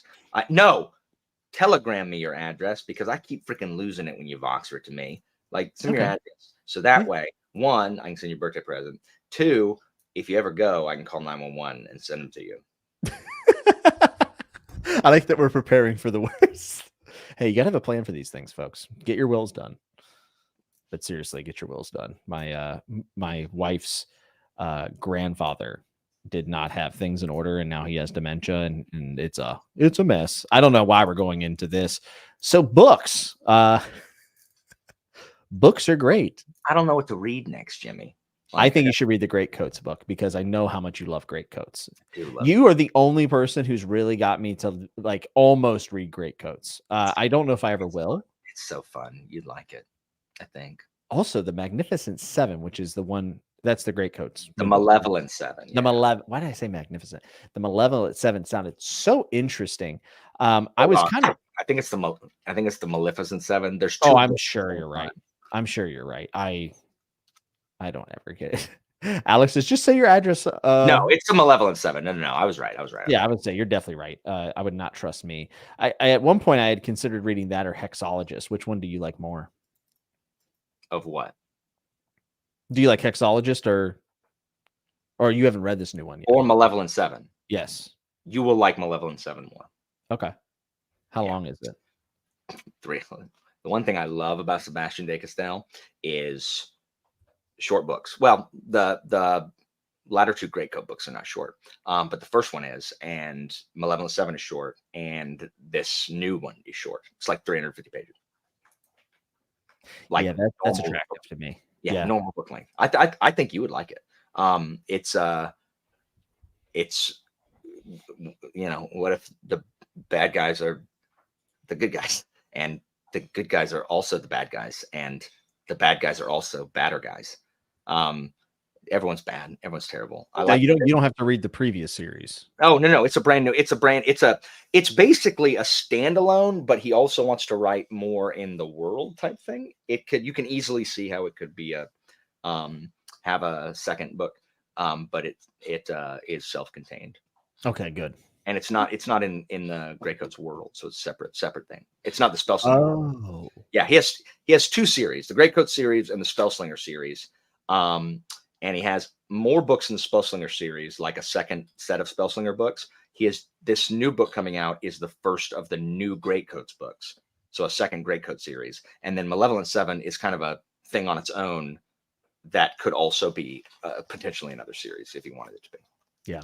Okay, very cool. He's He's published what, 5, 6 books now? Like he's getting up there. Who?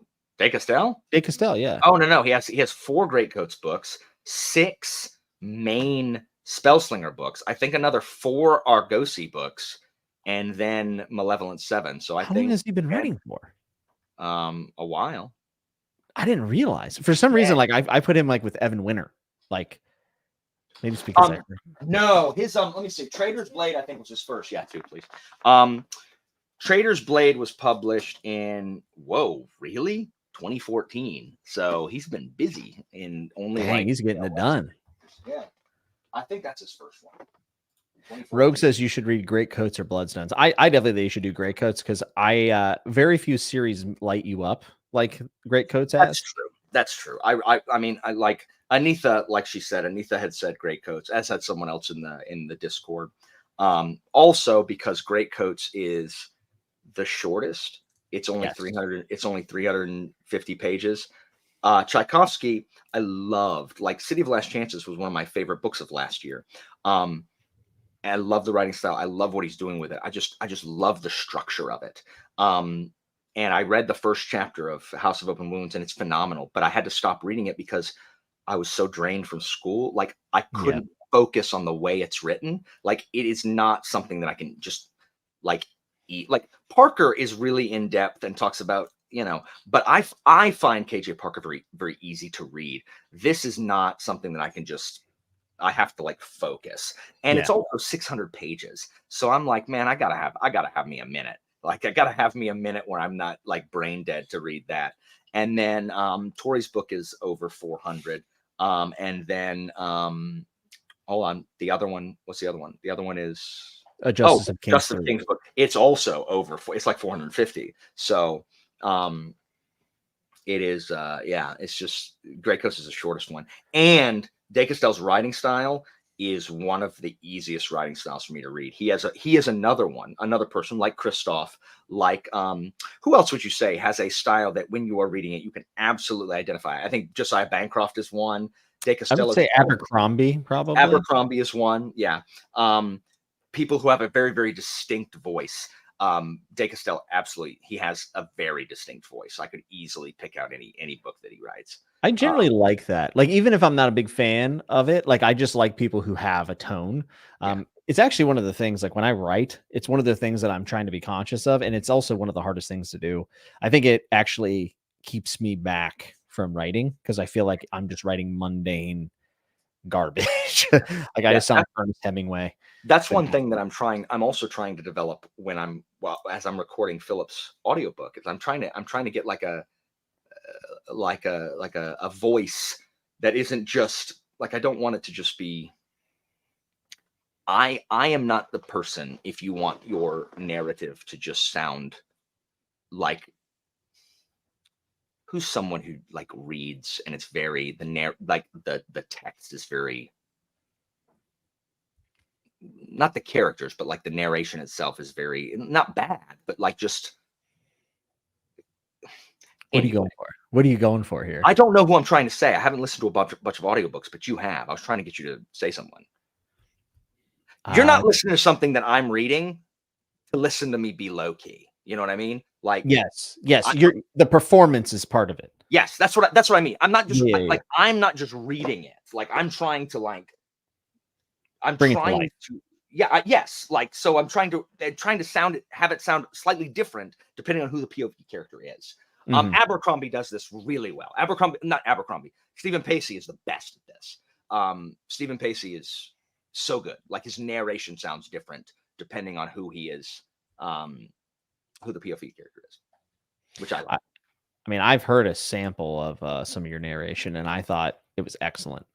So I appreciate that. And I do mean that. I mean, especially from the first thing you sent me to the second. I mean, I thought the second was like 10. Oh, yeah. I thought the first was good, but the second was 10 times better. I mean, first of all, you can hear the second one.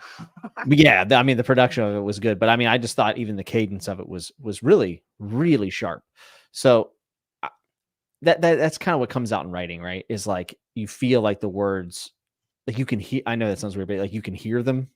Is the way I would describe it. Actually, you know who's really good at this is David Mitchell. David Mitchell. So the way he writes his books, and this is why I think you would like him. He writes all these POVs and these different times, and then they all kind of intertwine in the timeline at some point. Not time travel, but just like I hate Cloud Atlas though. Why do you hate Cloud Atlas? I haven't read it. I didn't like the movie. Oh, well, I haven't read the book. I read the Bone Clocks, and then I read Slade House. Slade House is about a door in an alleyway in England. Which one's good? Both are, I think. Oh wait, no. The one I'm going to read, if I read David Mitchell, it's going to be the one they say is his best, The Thousand Autumns of Jacob de Zoet. I own it. We could read it together. I mean, we could. We can't read it together this year. No, I can wait. I'm going to read Ghost. I'm going to read literally every book he's ever written. Like he might be a new favorite author. Okay, well, let me ask you this. Okay. David Mitchell, The Thousand Autumns of Jacob de Zoet, or The Traitor Baruch Coromant? Oh man, well, I kind of want you to read Trader Warrior Cormorant because everyone that has read it since I recommended it, I mean not everybody, but a lot of people don't like it, so I feel like I'm dumb. Like Bridger didn't really enjoy it. My friend Brent didn't really like it, and I just feel like, oh, that sounds like I'll love it. I might need you on this one, man. I might need to bring in. Kai loved it. Yeah, and Kai is very based, so I would say Kai is based. Kai is very based. I think you would really like Trader Border Cormorant. I think it has a lot of what you like. So even though I'd love for you to read David Mitchell, I think the Seth Dickinson's book is way more likely to be a hit. So TBC would be my vote. Okay.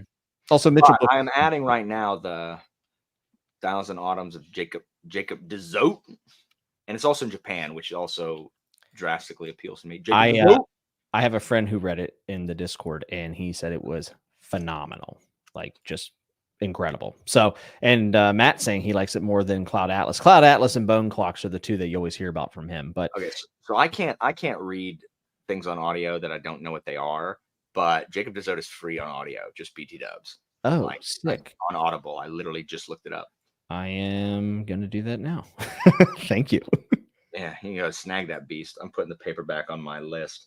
And then when I'm reading the paperback, I might try to listen to it so that I can see if it works as something I can do both. Apparently David Mitchell is also a weeb, so that's a plus. Love it. Gotta love it.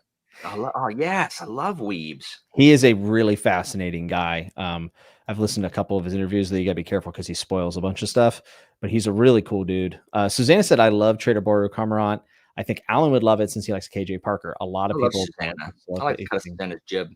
Susanna's good people. She's always hangs out with me in my sprints. I feel very confident that you would like her. What are you doing on New Year's? It's unclear at the moment. I may have company, possibly. If you don't have company, the New Year's Rockin' Eve. If you don't have company, you should be the one that goes with me on the midnight thing, the last segment.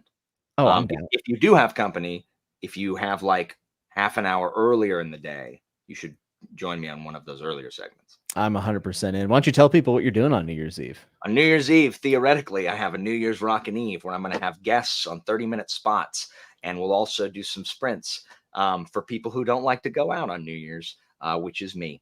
And so I say theoretically because I've asked no one except Jimmy right now. So the first step's the most important. Yeah, so there may not be anybody on it, but I mean, look, like every time I sprint, I fill half an hour between every time. I always got something to talk about. So we'll see. Will there be champagne? Will there be new music numbers? Champagne. I despise champagne, and also I drink a beer every now and then when I have especially when I have wings. Like I really like beer with wings, and I'll have wine every now and then. But I don't drink online because I don't like my students watch my channel, and so I don't. That's like whenever we go on trips, like I don't drink. When we're eating like on like state or whatever, like I think I'm allowed to. I don't know. I don't ever drink around students at like a restaurant or anything like that. It's just not something I do. No, I understand. I think that makes but yeah, but yeah, it'll be awesome. My wonderful wife made me hamburgers, so I will be also eating. Oh, nice! And brought me a soda. Score! This stream's brought to you by Coca-Cola 0 calories. 0 calories, 100% of the taste. Coke, it's for the other generation. Oh, I didn't do it right. Oh, you saw the barcode. Sorry. There you go. Nope. Drink it like that. Yeah, you're never getting sponsored. What the problem? The freaking lip's here on the opposite side. Here we go. That's your better side, anyways. Still Coke on my hamburgers. They're all going to the same place. Yeah, I know, but now my bread is Coke soaked. Jake said logo was not facing camera. 0 out of 10. I would request music numbers for your New Year's Eve show, and I also think a mini Book Jeopardy episode, or maybe even you tier ranking Book Jeopardy episodes. But you might hurt people's feelings. Look, I've got to bring Book Jeopardy back. It's gonna come back. This is the year I'm returning. Look, y'all watched Chatting with Nuts with Alan, 160,000 views. This is the year that Alan has his revolution, and the Library of Allenxandria takes its rightful place in the upper echelon of mid booktube channels. Well, I did hit 15,000, so I figured I would bring that up and say thanks everybody. I appreciate it. I've been just doing Chatting with Nuts and wrap-ups right now. I have video ideas, but I need to find the motivation to do some of them. Here are things that I'm about to do. Okay. To interrupt you. No, please do. I'm trying to let you eat. I'm trying to fill the air. Oh, you're right. I should do that. Me and Laura and Jake are going to rank Roman emperors. I said that last time I was on. No one's going to watch that. I'm going to tier rank with tier rank Disney songs. This is a thing we had. This is a thing we had in the car on the way down, and it was and there is one song that was S tier on everyone's list, and you'll see what it is. But it's undisputed, one of the undisputed champions. Also, I'm going to be talking about One Piece on my channel. I want it, dude. It's coming. I already filmed that video you told me to film. What if I edit it? Filmed it. I'm moving. Look, okay, so this is 100% true. I have such a difficult time. I don't like being back here in my office. Like, I don't like being away from my wife and away from I hate being cramped up back here. So I'm going to move my desk back into the living room where it was the old house, because all my streams were in the living room. And that way, I sit on the couch a lot and just waste time, but I could get up from the couch. It takes so much motivation to get from the couch to here. It does not take motivation to get from the couch to my computer that's right there in the same room. Well, yeah, and not being locked away, because I get that.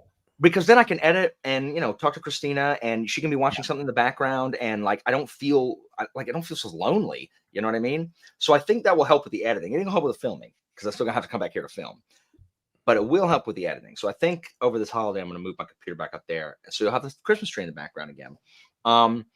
Legendary. But anyway, yeah, that's coming. And there was something else, some other stuff I forgot. I forgot. I do have a bone to pick with you, and I wasn't sure if I'd bring it up online, but I mean, I was genuinely a little bummed out whenever I was sitting on my PlayStation yelling that I paid $80 for Madden, which is a terrible video game, and I see you playing Dark Souls 2, and you never told me you were starting after we planned to play it Am I together. supposed to? Yeah. I thought you already played it. Nope. I waited on you. Are you serious? Yeah. Dude, load that crap up. I ain't far. Nah, I'm good. Dark Souls 2, no good. I think I'm going to play Lords of the Fallen. Dude, All right, so here's the thing. I'm pretty sure Lies of P is probably better than Lords of the Fallen, but Lords of the Fallen has that fantasy aesthetic. Like one of the characters looks like it would be out of like Philip's book. Like just big and burly, wielding an axe. I'm just like, dude, like the character models in Lords of the Fallen look so cool. It makes me wish that there was more fantasy that felt like soul. I don't even know how to explain it. Like esoteric almost. Like it's hard to put a a pin on what I love so much about like the Souls like aesthetics. There is of a certain fantasy ones. there's an aesthetic. There's an aesthetic. There is a certain feel, like you're coming in at the end of something. Like you're here and like everything's past, and you're just kind of seeing the remains Yes. of what's there, And it's someone not, traveling through those. yeah, and it's not post-apocalyptic really. It's just like it's like post-decay. It's just like Yes. post-fallen world, which I really like. And there are no clear answers. There are just clues littered around. Clues. That's a dude. And that's what I like about Book of the New Sun. So the closest thing I've read is Book of the New Sun, because Book of the New Sun is very much a world with a dying sun and things. That's what Kay just said. He said, yeah, feels like it is definitely that, because you're walking through this land with Severian, who's by himself is just a fascinating character and also very hateable. But him experiencing the world, there's like two different layers away. Like you have the book and what it's written like, and then what he's telling you it is, and then like what it really is. So it's really like 3 layers deep. And I think that that's the closest I've come to. I mean, there's other things I like, obviously like Berserk, because it's like, they inspire one another, obviously. But Malazan, I would say, is there, especially with a lot of the world building Erickson does and the way he kind of throws in. I don't think Malazan doesn't feel that way to me. Moments like the Warrens.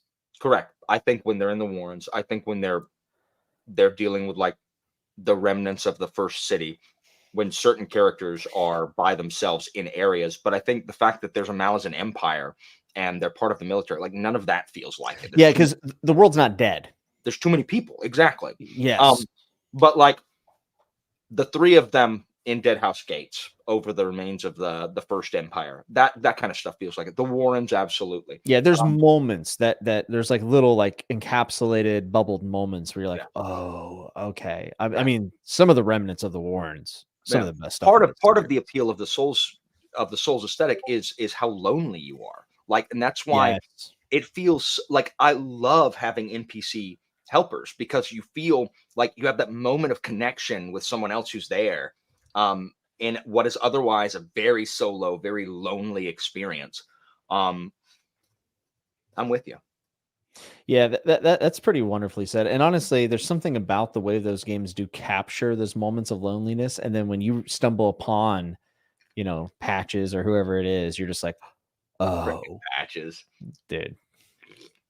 And there's always the dude I always like in the Souls game is the guy who's given up, the guy who's like, and I was a noble from a distant land, and then I lost everything. I tried to carry on, but my wife was killed also. And he's always sitting down on a step, and you have to talk to him, and usually he fades away or gives you some item. There's one of those in every one of them. There's one in Elden Ring. There's one in Dark Souls 3. There's one in Demon Souls. There's one in Dark Souls 2. Love that guy.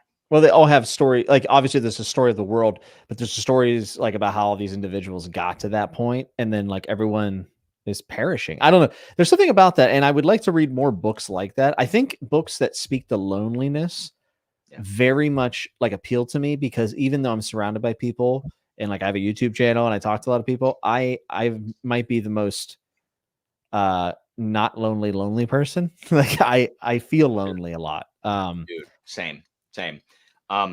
It is like it's hard to write that because you're with one character, so there's no interaction between like characters. There's barely any dialogue.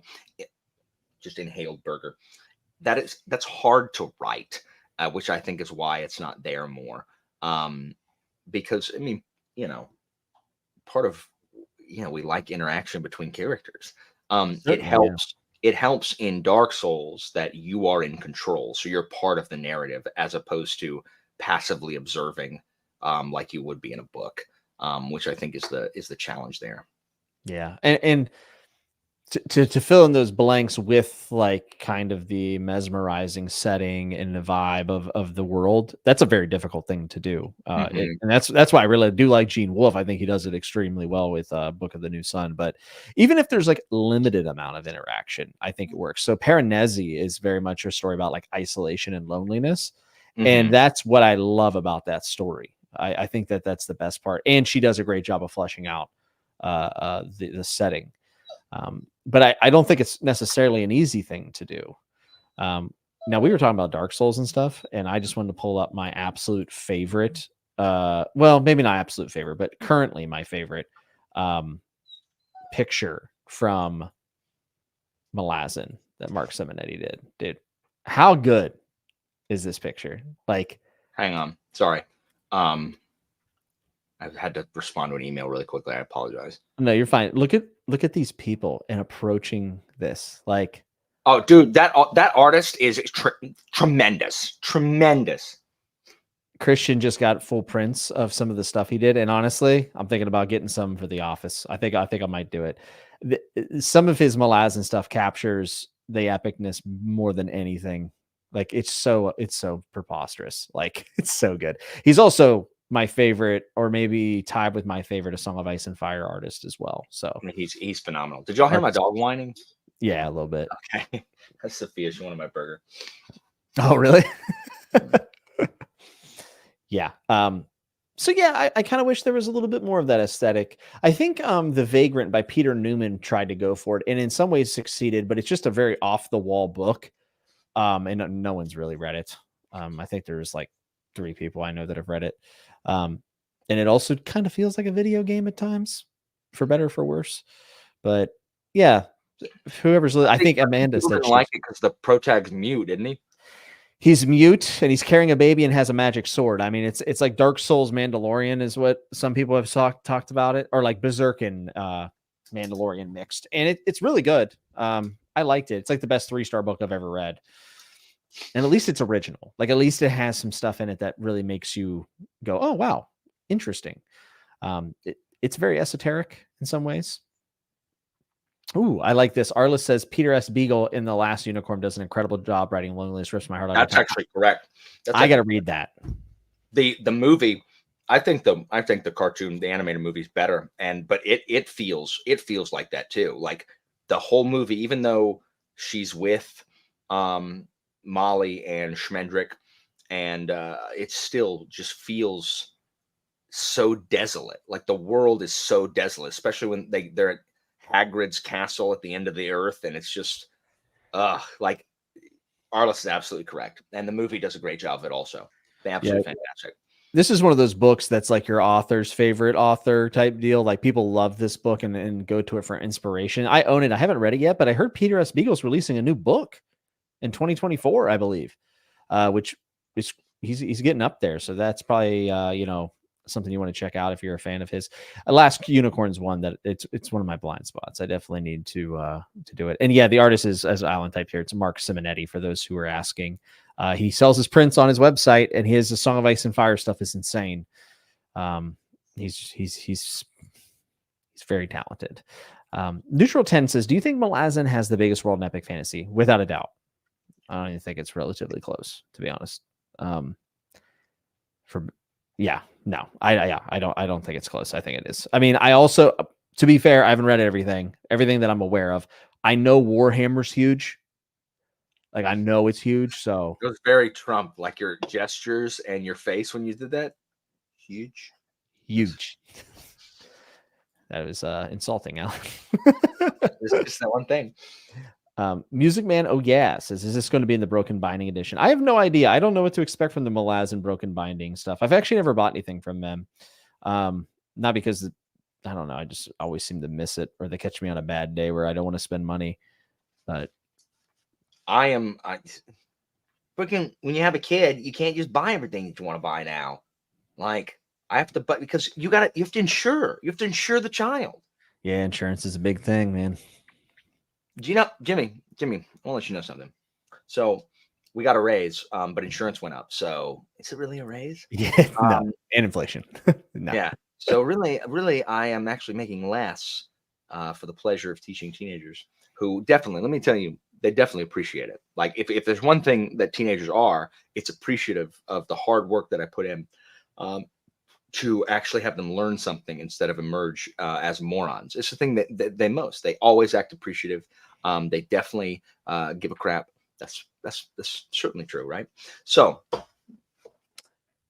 it used to cost me like freaking like $50 a month for my insurance. Now it's like $180 a month for my insurance. If I added my wife to my insurance, it would cost me $800 a paycheck. What? It would cost me $1,600 a month, which is more than what I make in a single paycheck. That's how much it would cost me to insure my wife on my insurance. What? I'm not even kidding. That's 100. That's absolutely true.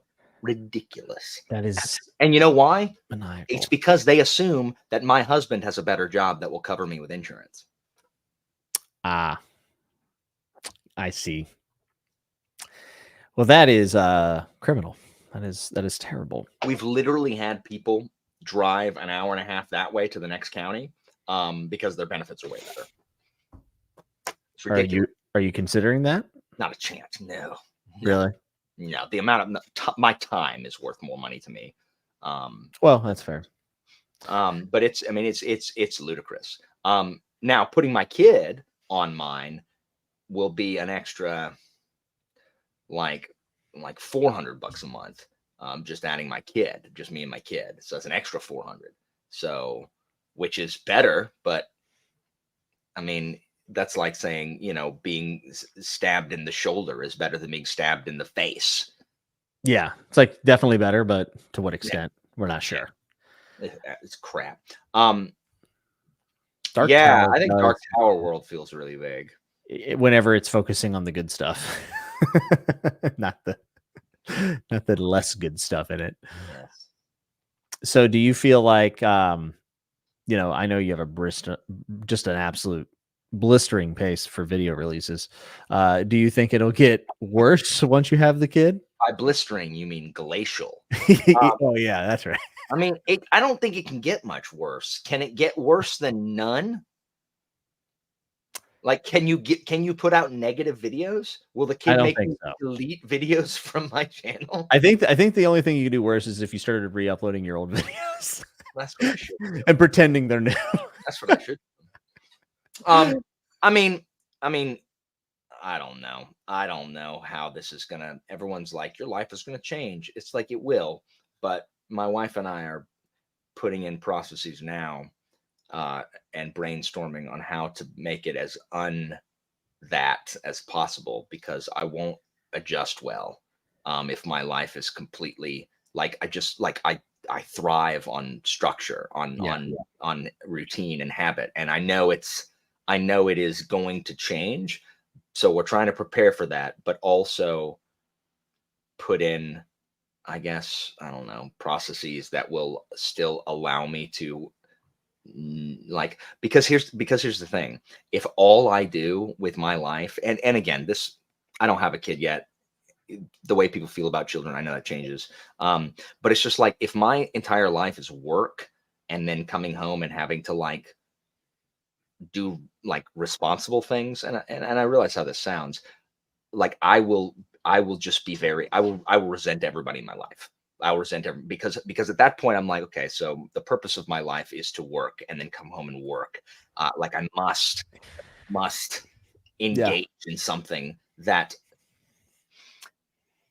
I have to want to do something as opposed to having to do things that I have to do. Something So outside of duty. correct. Yes. Thank you. So even if I love spending time with my child, which I will, and even if I like my job, which I do sometimes, having only duty, and again, this is you can go. This was one of the themes in Evil for Evil in the Engineer trilogy that I read. Duty is it's oppressive, and I have to have duty free time, or I will just like I'll have a breakdown. I'll have a breakdown. And Christina understands that. She knew that when she married me. That's not new. And you know, she's wonderful. So she's, you know, we're working in she's like, just let me know. Like if you need when you need your time, we have an extra room. Go in that room and you know, do what you want to do, and I'll take care of the baby and all that stuff. Isn't that right, honey?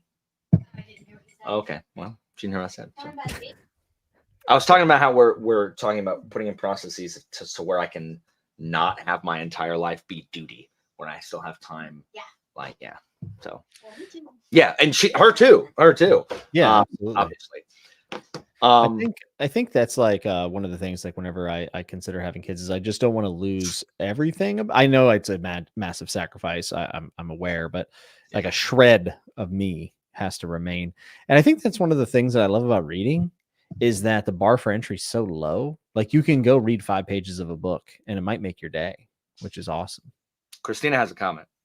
Yes, Christina. She's fixing her hair because she thinks she looks ratty. No one watches. Don't worry. I know. That's what I told her. Does it look okay? You look wonderful. Well, what I was going to say was, you know, I don't think it's healthy for kids either when the parent, their whole identity revolves around their children, because then you end up putting like a bunch of pressure on them. Beartown. I haven't read Beartown. I'm telling But- him. I was telling him.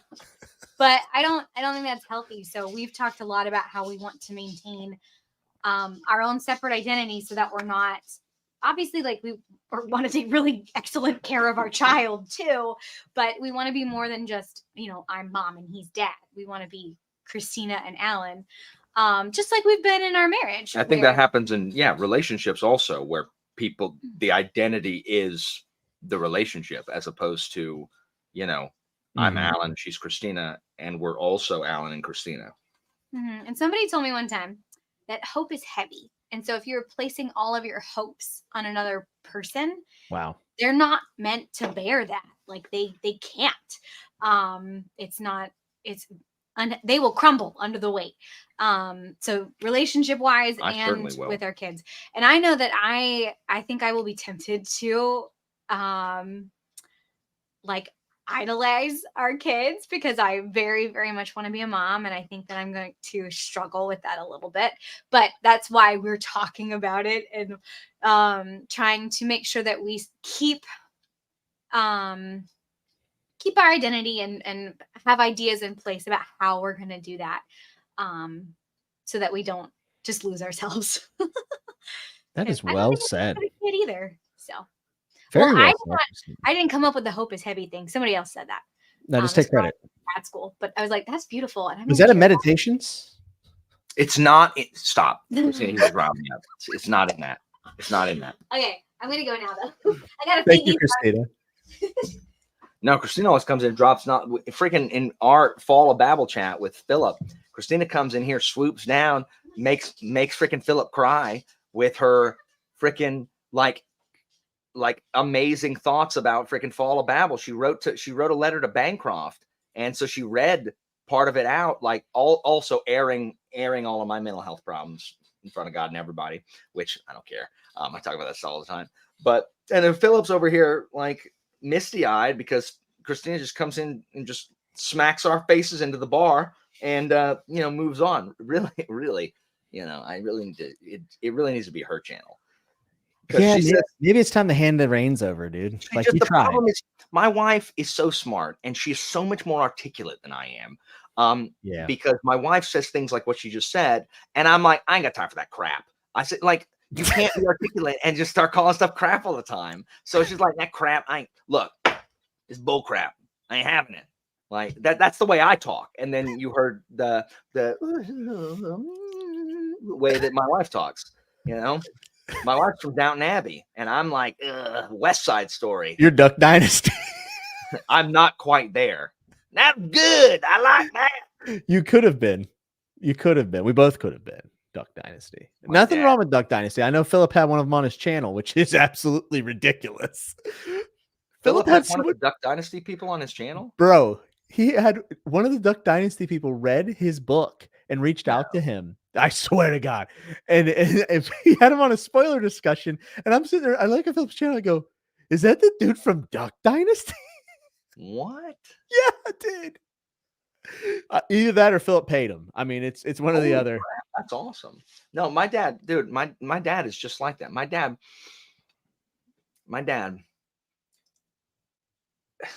I'm not making this up. This is real. I swear to believe it. God. I believe it. That's Now, hey, by the way, we can tell who doesn't watch Philip's channel. Alan. No, I mean that I didn't know who that guy was. I saw that interview. I have never seen Duck Dynasty. Thank so you, I did not Jake. know that. Jake says this is real. He is not lying.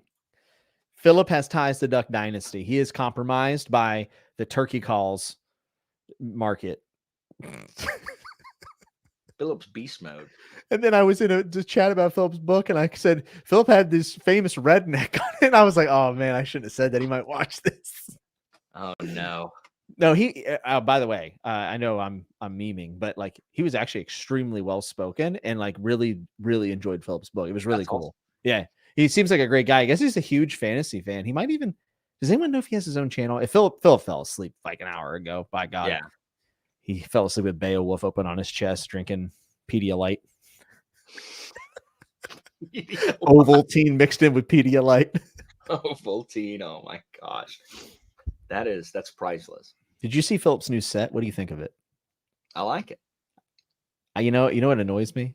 What? I was thinking about doing like kind of like a side shot, kind of like that, and then Philip did it, and I'm like, I can't do it. No, I think Philip's new shot looks so good. Like yeah. It's honestly one of my favorite booktube sets that someone shoots on. It made me very jealous, and I actually really liked his book thing in the back there. You know, that product placement looks very nice. It's a wild thing to see Philip, you know, not filming up vertical with his phone in his living room. So I'm happy for him. Dude, Mike J listens to us every night. Yeah, he says he listens to us every single night. Says, Alan, I don't know if Jimmy told you, but I listen to you guys almost every night when I go to sleep in a non-creepy way, I promise. I know what you mean. It's not creepy at all. And it helps when I go to sleep too. It helps us. Yeah, I actually listen to icebergs. I don't know how you can listen to our specific discussions. Like, do you try to slip off and then all of a sudden I start hollering about something? Like, do you jerk awake? Like, is that what happens? How can anybody listen to our discussions? Like maybe with somebody else, like someone who is also low key, which is, I don't know, every other guest you have. I don't know how you listen. Like everyone else seems to be able to talk about things without getting wound up. I'm just easily wound up. I'll tell you what, that is one of the things I kind of like about this, but also one of the reasons why I don't think this show will ever become like a really, really popular like podcast or stream or whatever. I would like to think so, but the conversations vary so wildly. Like our conversations, nothing like what me and Jared will talk about, which is nothing like what me and Joanna would talk about. Or if I bring on Tab Williams, like it's like I like to feel that I'm elevating the discourse. Oh, I mean, you have created basically background lore. I mean, you were part of the official soundboard I used for like 2 weeks because I suck at implementing things. Like I just forget I have them. Like I have a whole rating system for videos and I've done it like twice and I keep forgetting about it. People should listen to us.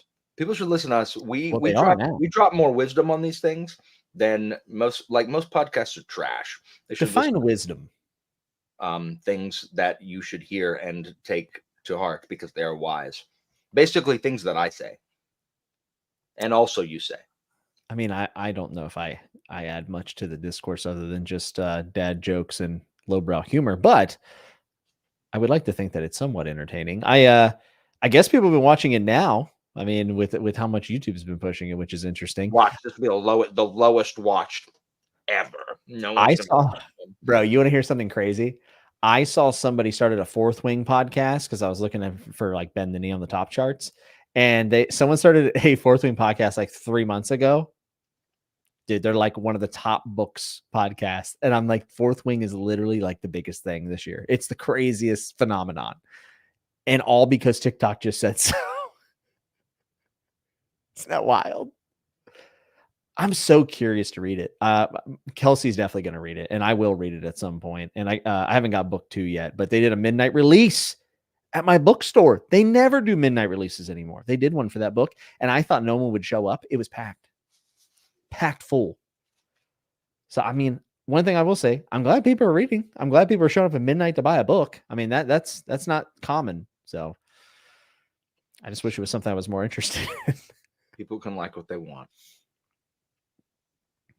Are you sure?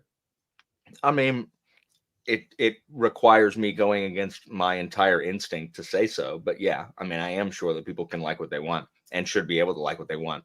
But instinctual, like my instincts, like my first reaction is, why are you reading that crap? Like, why are we celebrating and elevating something that's trash? But people can like what they want, you know, like it's like they're reading at least. I wish they would not read that and instead read something that wasn't purposely catering to the we really love smut crowd, but there's dragons. It's like a freaking it's a designer baby. Like Fourth Wing is a designer baby. It was made in the lab, like to be what it is, and it has succeeded because it has checked every single box that it needed to be TikTok famous. You know what I mean? Yeah, I mean, That's there's my also cynical view of it. well, there's also I'm not even necessarily sure if it was planned that way. I think it might have just been happenstance, like right time type of deal. I mean, the book did release after House of the Dragon, which is also a little bit risque and it has dragons. Like maybe people were in the mood for more of that because the show was a big hit. Problem is, I don't think that it was written because someone had a great idea and said, I have to tell this story. Oh, yeah, they wrote it because it would sell. I mean, yeah, that is what I mean. Like like to me, it feels like it was written in order to achieve this goal. It was not written because someone had a story to tell. It was written because I can capitalize on this particular thing right now. That is what I feel like. Now, I don't know Yaros, maybe I'm wrong. And it was just this, it's the story Yaros has been wanted to tell entire life. From what I've been told, she wrote like military smut, like military wife smut prior to that. That was her calling card.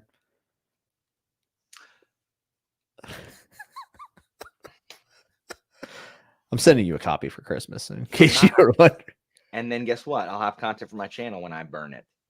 Dude, imagine if we did a read along, me and you.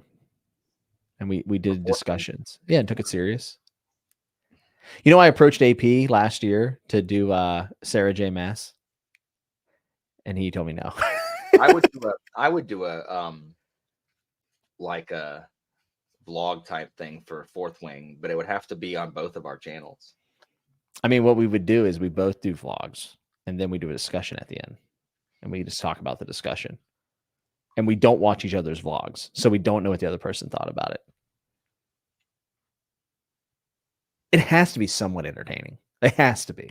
There's no way it's this big and it's not somewhat entertaining. It's just going to be me being mad. And then me being like, I can kind of see why people like this. TK had something here. It said, Alan, random, but I stumbled upon one of your old videos about Fireborn and I picked it up because of it. Also, I read Fourth Wing for my girlfriend and all I could think about Alan's leaning jokes. Well, so Fourth Wing will suck and Fireborn was good. Fireborn is actually based on Plato's Republic and the Aeneid, and is that the YA one? Yeah, okay. but it was not written to that. There's no smut in it. and the people actually think about things that aren't doing it. I think we should do the Fourth Wing rating vlog, in my opinion. I don't know when, but Alan could revive. Is it worse than being hit by a car rating metric? Probably. Oh, and someone asked what my my rating system was. I was going to start using for books. It was a Steam video game rating, so it's like neutral or like mixed, Mostly positive. mostly positive, positive, very positive, overwhelmingly positive, and then the inverse of that as well. And I've done it on like 2 books and a wrap up, and it's actually a phenomenal rating system. I think it's a really good way of ranking books because the verbiage is precise, it's clear, and it's short. And I think that you can kind of compare, right? And there's enough of a range where you don't feel like you have to put it in like one or the other. So I thought it was a really good idea, and I made a graphic for it, and I just never used it because I suck. So because I'm bad at YouTube. Yeah, dude, me too. I look, if I wasn't the 5-star strumpet, and it wouldn't cost me some of my identity, and I like that bit, I'd probably stop star rating books. I'm not gonna lie. Really? Yeah, you heard that here first. So what's making you feel this way? I don't know. It's a pain in the butt. It's just a pain in the butt. It's just a pain. Like it's not that like I don't hate star ratings. I just have I have difficulty assigning them, and they often change when I'm away from it, and or like after I've let it sit. And I really feel this way because I now keep a Google Doc of it's a running like a list or it's a running list of my favorite books of the year, like in numerical order. And I find myself when I'm looking at that list, and I was doing it today right before our stream because I just finished Evil for Evil, and I was about to put it somewhere, and I'm like, but I think that I enjoyed this more than these books. And then looking at it, I'm like, but I gave that book 4.5, but it's above something that I gave 5. Yeah, that's where I enjoyed this book more than this other one. So it just ends up not being accurate. Now, I don't mind doing it on Goodreads. Like, that doesn't bother me. And I don't think there's anything wrong. I'm not succumbing. Like, I don't think there's anything wrong for it. Which is why I'm still doing it. And I do it on Goodreads. Sometimes I don't do it when I'm reviewing the book. So I haven't abandoned them. Nor am I going to say that I don't think they're useful, like freaking Joanna and Philip and everybody else who thinks they're better than everybody because they don't use star ratings. I don't think Joanna's ever thought she was better than anybody. It's not what I heard. And so, like, it's easy for me. Like, I don't have to give Ships of the West. Like, I gave Ships of the West 2 stars. That's a crappy 1-star book. What am I doing? It's literally I don't rank nonfiction and I don't rank rereads. But like out of 34 books, nonfiction, non-rereads, Ships from the West is the bottom. It's the bottom. It's the book I like the least. Book 5 of the freaking Monarchies of God. What a good series. It ends with trash. Yeah, you really, dude. I had a couple people, like, we were all gonna read it because you were praising it, and then that last book just tanked, and it completely killed my motivation to start. Seriously, like 100%. Anybody listening, unlike other books that may not like the last book or whatever, unlike other series, you 100% never have to read the final book in the Monarchies of God series. You can literally only read the first 4 and have a complete story. There is one thread left dangling, and it's the least interesting thread, and it's not resolved, and it's freaking 18 years time jump between book 4 and book 5. Everything else takes place over the span of like 2 years. The first 4 books are like 2 years. It sounds so interesting. It's so good. It's so good. Especially books 2, 3, and 4. So I read them like 2 days. Yeah, that's actually probably the fastest I've seen you read a series. Dude, I tore through it. It was so good. Book 5 is trash. Book 5 is absolute trash. Like, I'm like this didn't. It would have been good if it had started a new series dealing with this. as trying to wrap it up, trying to wrap it up was just like, you can't do it in this one book. Like, sorry, Kearney, didn't work for me. So, but the rest of the series, fantastic.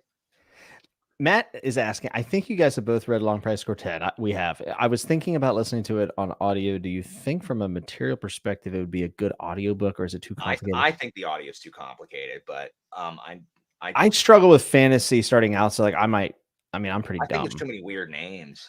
And there's also yeah, and the posing and stuff. I feel like it could be tough. The nice thing about Daniel Abraham is that his prose is very readable. So even though he's using these fantasy words, I find it to be still easy to get through it in a clip. But I would say maybe the sequels on audio. Yeah, I think once you're invested or whatever. Yeah. Some people listen on audio. Maybe they can talk about it. But yeah. So anyway, I'm not abandoning star ratings, but yeah, I like that you're bringing this up because I've been having this problem. So, for instance, I gave Otherland Book 2 stars, and I know everyone thinks that means I hated it. I really didn't hate it. It's Tad Williams. It's well written. There's entertaining things happening, but, and this should tell you something, I am at my end with patience of like waiting for something to happen. I mean, this is book 2. These are 2 humongous books, and I'm still not sure what's happening. And it's just like, I feel like I'm watching one of my favorite authors do acrobatics, which I can appreciate, but on an enjoyment level, it was 2 stars, right? But like the writing at least should probably make it a 3-star, but I was so disappointed. You know what I mean? So it's like, is it really a 2-star? Is it as bad as Well of Ascension? Absolutely not. Like Well of Ascension's far worse in my opinion. But you know, and that's my personal rating system in my head. So does that mean that Mistborn has to drop? You know what I'm saying? Like, yeah. Well, that's the other thing is that like, in order to keep using stars, like what I want to do is to retool my star ratings just in general. But that means I would give fewer things like 5 stars, which again cost me my 5-star strumpet identity. Like I love that identity. It does. Like it's a bit. I love that bit, but it's just. But a lot of it would be like, oh, well, all of a sudden, Alan's getting harsh on all of these things. And it's just like, well, no, I'm just kind of trying to retool it. But doesn't it make sense that you would grow harsher as you read more? And you know what I mean? Like, not coming at it with your arms. It implies that I can't enjoy, like, just because I've read a bunch, I can't enjoy it the same amount. I just think that, if I'm being honest, I don't always enjoy things the same amount. I think if there's any point in the book that I struggle, like if I just reach a part that even if the book as a whole is good, if I reach a section that I just have difficulty getting through, like, I don't think that should be the same as reading freaking The Heretic Kings, book 3 of Monarchies of God, that I was just like, yes. You know what I mean? Like, I think experientially, they're not the same. I've been trying to reserve my 5 stars for those moments or books that I really feel like are just like impactful. And the crappy thing is, you know, I like, you know, what did someone say? Sad girl books or whatever. Like I read Disgrace by J.M. Coetzee, and I can't recommend that to really anybody because it's so like depressing, but like it affected me viscerally. That's the book actually not really dealing with death that like actually made me like emotional. Like I very, very emotional book and enraging, by the way. I've never been more mad at a book. It actually surpassed possibly Kindred for the book that's made me the most angry. I want to see. I want to see where Beartown ranks in that. Well, dude, I'm reading Beartown in December. It's happening. Like it's 100% where that ranks because I'm just freaking click on TK because I don't want y'all to hear, oh, Alan inflates crap so he can do a bit. That is not what I do. I'm just saying that like that's not what I do. Like, why can't you be honest? I am being honest. That's don't get me started with that crap. Just because I like a lot of stuff means I'm lying. No, it's just a way of like rating things a certain way. There's a different way that I can have different criteria that would then result in different ratings. That doesn't mean I was lying when I did this. It just means I was using different criteria. Like that's all that means. And that's again the freaking snooty people with their pushing their glasses up on their nose got to come out and be like, well, this is why we abandoned it, because what does a star rating even mean? Yeah, it means different stuff for different people, but I think it's fine as long as it's internally consistent. And that's why if I made a big switch, I would be internally inconsistent while developing a new consistency internally. Is there a book I've ever given 5 stars for that you would like to talk me down from? I mean, no, I don't know what you give 5. You never give anything 5 stars. That's not true. I've been given a lot of 4. You're a 5-star, like you're so chintzy with your 5 stars. dude, I haven't heard that word in a long time. You're a 5-star skinflint. How dare you? I don't know what that means, but it sounds derogatory. You're the 5-star skinflint. Skinflint. I hope it means what I just said. Can I talk you off a person who spends as little money as possible? A miser. That's you. 5-star skinflint. Bro, I bought this Lord of the Rings shirt. It was like $30. I do not pinch pennies. Come on now. You pinch star ratings. 5 stars. Yeah, maybe a little bit of a Scrooge. I do. You know what I hate? I mean, everyone hates this, but like I want to give books 4.5 because some books are amazing and they just weren't right there for me.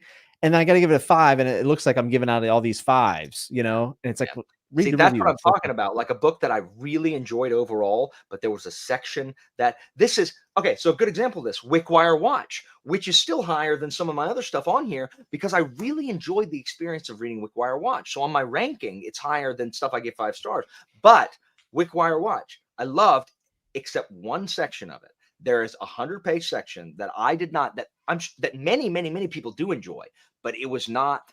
It's literally like, this is not for me. This section right here is not what I like the best. And as soon as I was over, I'm right back to enjoying it. But because there was just one section, I was like, well, you know, there was this one section that I didn't like as much. So I gave it 4.5 instead of 5. But overall, I really enjoyed it. So I also, when I tinker with this, I use the the next month litmus test where did I think about this book at all between last month and this month? And when I've raised books because of that. When it's a KJ Parker book, the answer is always. This is why I always rank them so high, because I'm always thinking. I always think about them afterwards. And then some of them I really liked when I was reading it. Like Red Rising, I loved when I was reading it. I never think about. I literally forgot Light Space Bringer existed. Again, until right now. I haven't read it yet, but those are books that I really, really enjoy when I was reading them. I just don't ever think about them when I'm done with them. Yeah, books that come back to me really, or spark conversation with people, or I start recommending it to people. So I know I keep talking about this book, and I'm sorry, folks, but like Demon Copperhead, I think it's a 4.5 on Goodreads. I need to make it a 5 because I got my friend Andrew 800 times. Bro, I love it. Also, David, you asked me earlier how I'm liking Poisonwood Bible. I think I might like it more than Demon Copperhead, though not as universal of a recommendation. He says, Jimmy, I feel like you've been reading a lot more books concurrently. True. If so, what's your method? I've been reading a lot more contemporary fiction and some sci-fi, and they're easier to do on audio. So I've been having like maybe a book or 2 on audio, and I do like an hour during stretching in the morning, and then maybe an hour when I walk on the treadmill at night. And then I'm reading 2 books, you know, maybe physically. But really I've just been chunking away at them small. I'm just kind of doing whatever I want. Like I don't really have any structured reads right now, and it's very liberating. I'm also not worried about having to post a review for really much, which is actually, again, very freeing. So yes, I love doing reviews. I just, there's a physical barrier between me and a review. I just really struggle to record them now. And I don't know why, because I always like them when I'm done with them. But I like the act of reviewing. I like discussing books far more. But here's the thing. I mean, I have plenty of reviews on my channel. A lot of the biggest stuff that people really like. If there's something that comes out that I think is really worthwhile for me to review, or I get the itch to, I will. But like 90% of my content was reviews forever. So like, I think I earned a little bit of of some space. Not gonna lie. Oh, sorry. Continue. I was going to say, you know, one book that I really do want to review is Justice of Kings. I took phenomenal. I think I could do a really good review of that book because it made me think a lot. I really liked it. What were you going to say? I was gonna say, I'm not gonna lie, I like Jake Bishop's rating system. Like his I just don't like Jake. That's my problem. I mean that's a given. But like his Jake, how do you what are the qualifications that you what are the criteria within your thing? Because Jake always comes out like it's 9.2 I like this book. It was 9.2 out of 10. And I don't know. Like Jake seems very consistent with his ratings, but I don't know what goes into him. Jake just doesn't like the things I like as much as I like them. So I mean, Jake doesn't like the things that I like as much as I like. Jake doesn't like anything that we like as much as he likes them. However, he did like Black Company, so we should talk about Black Company. I need to read Silver Spike. I need to make time. Dude, same, but don't do it. We will read that together next year. That honestly makes me feel better because then I'll have to read it, but I also don't want to read it this month because I have way too much stuff going on. But I got a book that you gave 5 stars that I want you to not give 5 stars. And you reread it and gave it 5 stars. And I want you to bump it down to a 3. What? The Wolf. Or I'm sorry, The Wolf. I really liked the audio of The Wolf. I think if I read it, I'm gonna stick it at 3.5. Let's say I give it like a 3. 3.5. But the audio, I really enjoyed the audio of The Wolf. But yeah. It's one of those books, the more I thought about, the more I'm like, I don't know. I'll eventually read the other ones. Eventually. Yeah, me too. I felt disappointed. It's not bad. But you know another really a good example of that is, though, you were talking about Wickwire Watch having one moment. Sword of Kaigen. I love Sword of Kaigen. It has a part that is so ludicrous. So good. It has a part that's so ridiculous and doesn't make any sense for the. Like, I should say it doesn't make sense. It shouldn't be in there. I agree. But I kind of liked it because it was so ridiculous. I hate it. If every reference to her other series had been removed from Sword of Kaigen, that book would be phenomenal. Like it would be tight. So tight, yeah. Like if the book ended at the duel, the chapter The Duel, that is how well I remember. I remember so good. That chapter was absolutely phenomenal. Like it would be in my top books if the freaking season 2 of the CW's Arrow wasn't in that freaking book. Like Samurai. Here's Vigilantes. Yeah, here's Deathstroke and Arrow and Felicia Smoke or whatever her stupid name is. I've been looking at that book on my shelf lately, and I'm like, first off, I'm mad I didn't get the special edition. 2, I've been kind of wanting to reread it, honestly. Oh. Wow, David, this is interesting. He says, not to get too serious, but Sword of Kaigen single-handedly repaired my and my mother's relationship. That is awesome. One of my favorite depictions of motherhood ever in any medium. Phenomenal. So good. Same thing with a dysfunctional marriage and like the effort that it takes to kind of bridge that divide. And actually bridging it. That's the other thing. Like, so, all right, I'm going to tell you something I absolutely hate. And this is why I can't watch movies, because I find that a lot of movies, especially the ones that are more blockbustery, they just fall into the same garbage constantly. So I like disaster movies. I like The Day the Earth Stood Still, all those movies. Every single time one of these movies comes out, there's a storyline about a father and a mother that are divorced, or there was an affair and they're being torn apart by this thing, and now they come together because of the disaster. I hate that trope. It is done so poorly. There was a Gerard Butler movie that came out a couple years back. I was so excited for it. I knew it was going to be like, garbage, but I was like, this is the kind of movie I like. It's just one type of, literally in the first 10 minutes, the wife's not talking to him, and it's like, oh, I know where this is going. Sword of Kaigen is all about that kind of like a bad relationship, but she actually builds the bridge in a logical way in a fantasy world that Hollywood can't do with a $150 million budget and Gerard Butler. Insane. Relationships in Hollywood movies, for the most part, are complete trash. Like, it is mind-boggling to me that people think that those are relationships. And the reason why it's so offensive is because all of us have relationships, whether it's friendships or romantic relationships. And then they depict this thing that is not reminiscent of that at all. And then we're supposed to believe that. And Alan, the sadder part is some people look at that and go, that is how relationships are. Yeah. They also look at it and see that, if something's hard, you know what you should just go do? You're you're mad at someone or whatever, you know what you should go do? You should just go be with somebody else because that person doesn't appreciate you. So don't fix anything that's wrong. Like, don't work No. hard to fix something that's wrong. Just go trade up because guess what? And it's a it'll be gray better. area. It's a Oh, gray yeah. area. Get out of here. Like there was this wonderful website called Demotivational Posters. And it had demotivational posters, and I had one.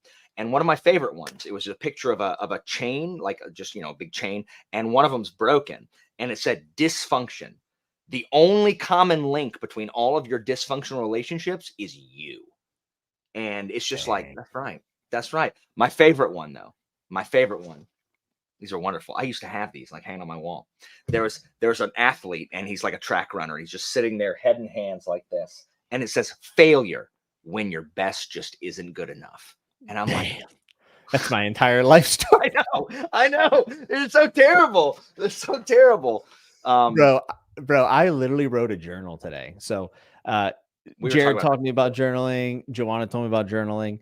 And I was like, you know what? 33rd birthday. I'm going to document this day at least. And maybe I'll try to start journaling. And they were all like, oh yeah, talk positive about yourself. Literally in the first paragraph, I talk about how weird it is that I'm an infant. And when I look at the picture of me as an infant, I just think about the possibilities of that. And then how disappointed I am with who I am. That's why I don't journal, because it would just be like, hey, yeah, my own thing. And I even in the journal, I even say, I know this is not logical considering where I started and where I am now. I am probably successful, but I think about, you know what I mean? It's like, this is why I don't write. This is why I do not journal, because I just beat myself up. Those demotivational posters would be me to a T. I would do the same thing. If I journal, that's why I don't. If I journal, it'd just be like, well, didn't do what I wanted to today either. So played Dark Souls 2 for 8 hours. Way to go, idiot. Like, a lot of that. Hey, oh, wow. Thought you were going to be productive today. Ha ha. Joke's on you. Wasted. The GTA wasted. Yeah. Yeah. Hey, go kill yourself. Like somebody clip that. Just that. Don't clip that. Don't clip that. Don't clip that. Set up for my live YouTube performance of bludgeoning myself with a hammer. With the KJ Parker hammer. Yes. Oh my goodness. Alan, you should journal and review those entries. Why? So he can be sad again? What do you review those entries? Oh, so today's entry. You suck. Didn't do anything you wanted to do. Like you're useless. Okay. So this was true. I give this journal entry 5 stars because I am useless and I did nothing today. And, I wanted to do so much. Books of biggest cost. See, I'm not into journaling either. I don't enjoy spending time with my own thoughts, which is why I read or watch Chatting with Nuts. Everyone should watch Chatting with Nuts all the time. Especially when I'm on it. See, because this is the most anyone will ever hear the words I have to say. What are you barking at? There's no one here, Sam. How do you know? Remember that time that I wish that someone would be an EU live on air and everyone thought it wasn't funny? That was pretty good. That's horrible. I would love for you to just absolutely be assaulted on camera. I think it's terrible. I would love to see your world crumble. Watch any of my videos. That's my world crumbling. Watch the slow descent into like misery of when I started my channel versus now. Dude, what a crazy year, by the way. I opened up our Discord messages to send you a link tonight, and the last thing you sent me was you with a walker learning to walk again. No. I'll be dang. Yeah, it is. February 1st. Happened this year. I know. Some stupid loser hit me with a car. Jerkwad. Anything ever come from that? Like, dude legally? Keeps continuing his freaking, like, he keeps getting his case continued. Speedy trial, my left foot. I mean, I'm hoping you can get some settlement or something out of it. I mean, I did. I mean, I got some for the insurance. The irritating thing is both Christina and I over the summer should have increased our insurance and we'd have been much better off. We didn't.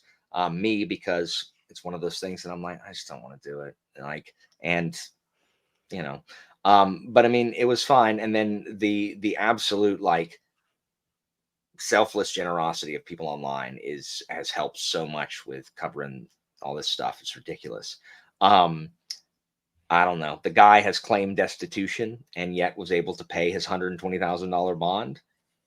Interesting. How that Interesting works. indeed. I mean, it's got the case has to finish before the lawyer can do anything else. But I mean, I don't anticipate we're getting anything else. Really, I want him to go to jail. That is what I want. Yeah, I mean, for all the circumstances around it, not just hitting you, but everything else, I think it's pretty obvious that he needs Oh, to. he will definitely go to. There's no way he gets out of jail. They're just continuing it to try to like. I don't know. It's just a matter of how long he's going to be in jail. But he should be in jail because. Do you ever look into cases of like wrongfully convicted people? Like, I know you're a justice guy, but is that something that you like, true crime or any of that stuff? Dude, I watched a documentary about these three dudes that were wrongfully convicted. I've never been so irate in my life, dude. Like, and I was on team like they're guilty. This doesn't seem right. And then by the end, I was losing my mind. And I was like, this is how Alan feels every day. Like, injustice has been, brought into this world and we must crush it. Now, in my defense, I'm normally irritated because people who deserve it aren't being punished. But it also irritates me when people get away with things and other people are blamed for it. Yeah, like solving murders because they need to fix the number so they get a forced confession out of someone who is mentally. Everyone, and this is the problem. Like, again, my whole philosophy is everyone says life's not fair. It can be. Like, it can be. We choose to have it not be because people are selfish a-holes. If everyone was doing what they're supposed to be doing and everyone was doing the right thing, the justice system works. The justice system works if everyone is doing what they're supposed to be doing. Like, you're not going to be wrongfully convicted if everyone is doing the right thing and, doing it the right way. But again, numbers come up, or crappy attorney versus wealthy attorney, or, dirty police, or dirty prosecutors, or incompetent defense attorneys, all these other various things that have nothing to do with the actual rule of law. And that is awful. That is awful. But if everyone would just stop, we could have a much fairer and just world if we wanted to have one. Well, yeah, and it's also part of the systems that which we have. Have you ever heard of an Alford plea? A who? An Alford plea? ALFORD? Yeah. I'm about to look it up. So it allows a defendant to plead guilty and accept plea bargain even if they claim they are innocent. An Alford plea is based on a voluntary and intelligent choice to avoid a harsher criminal sentence. So essentially, you plead guilty, but you say, but I'm really innocent. And essentially, these three people were not released. They were wrongfully convicted. They were about to get a new trial because a judge, after 30 years, a new judge finally got to look at the case because the original judge wouldn't do a new trial because he knew he was going to get overturned. So the new judge basically let them do an Alford plea. And the reason why they did, instead of taking it to trial and getting an innocent verdict, is because it would have taken 5 or 6 years to get the case going. So they would have to spend 5 or 6 more years. They've already spent 30 years wrongfully, 5 or 6 more years to get out. So they had to plead. They had to do it for you're not going to spend another day in jail. So they had to plead guilty just so they could say, well, we didn't mess up. Isn't that crazy? And part of the reason for that is because our justice system and our courts are clogged up with, we sue in this country at the drop of a hat. Oh, I'm going to sue you. Because you might as well, because we're greedy, selfish pricks who are trying to get something out of somebody, because we're just we walk around claiming victimhood. Like, everyone wrongs me and I deserve compensation because I'm a selfish a-hole. Seriously, the courts are probably clogged with cases like moron jumping the freaking fence and getting eaten by a dang gator and so suing Busch Gardens for his own idiocy. Why are our courts clogged up with that nonsense when we can't actually try real cases for people who actually need? Oh my gosh! I'm just getting. But it's also the power of the system to be well, hey, we will do a new trial, but you're gonna have to sit in prison for another 5 or 6 years, or you can take this pretty deal that exonerates us essentially from all of this, and we don't have to take back our conviction rate. But that's stupid. Like, there's no reason to not let them bond out of it. Like, Sam Vimes is the answer. Sam Vimes and the Patrician. I definitely called him Sam Vines earlier, so thanks no one for making fun of me. Whatever, Sam Vimes. I try to mumble over my words to mask my mispronunciations. I think making One Piece videos has just like scarred me for life. Some people are so mean about it. And yeah. I look forward to your One Piece video, by the way. Like, I'm literally, it's the most excited I'll be for a booktube video for a very long time. Are you gonna what? Go ahead. Are you gonna do the piano opening with Christina? Yes, Yes, let's go, dude. Yeah. But yeah, so I was talking with my buddy because we were reminiscing about that. Like, I thought I was wrong. Like, I thought I was wrong on how long we had watched it together. But he reminded me that he had watched One Piece like the 4 kids and he hated it because the first English dub was just awful. And I was like, no, come on, let's watch it. And he ended up loving it. I forgot we started from episode 1. I thought we started after Alabasta. No, we started episode 1 and we stopped after Dressrosa, all of us watching it together. My friends and I together, we watched 800 episodes of an anime. Like, that is why it's so like meaningful. Like, we sat in a room and together, that's crazy. Years watched 800 episodes of an anime. Like, commenting on it, I go all into it. Just the correction when I put the video up, it was the whole show. I thought it was. I forgot it was the early episodes too. My bad. That's just crazy to me because, like, when I read a book at the same time as someone else, it's a pretty cool experience. I mean, there's like a bond to it, and then you remember those interactions based on that book, and then to take it a step further and watch 800 episodes in the same room. That's crazy. Yeah. Dang, I can't wait for that video, dude. Yeah, edit it tomorrow. Come on, I'm gonna message you tomorrow. Yes, I will do that. And yeah, for sure. I should, because we fell right into my buddy's one of the ones that I watched it with, went down Busch Gardens, and we fell right into it. And our wives are just like, here we go. Listen to us saying, "Oh, this guy, you're this guy. This guy's on your team." It's like, no, I hate that guy. Well, you're this guy, and it's like, no. And then we did it for The Office, and someone Meredith me said, "Meredith, your team," and I'm like, you can't come back from being Meredith. She's the worst character on The Office. Who got Stanley? Because he's the best. No one wants to give anybody Stanley because Stanley's good. You only give people sucky ones. So I gave him Gabe. It's like, Gabe, your team. Also, Dwight Jr. and Plop, your team. I didn't know you would give that. I mean, that makes sense. You only give people terrible ones. So One Piece, out of One Piece, hold on. Who's freaking terrible on One Piece? Usopp, definitely your team, but you like Usopp for some reason. Yeah, thank you. I'll take more. Yeah, Usopp, your team. Soap Woman from CP9, your team. She's the worst devil fruit of all time. Who else?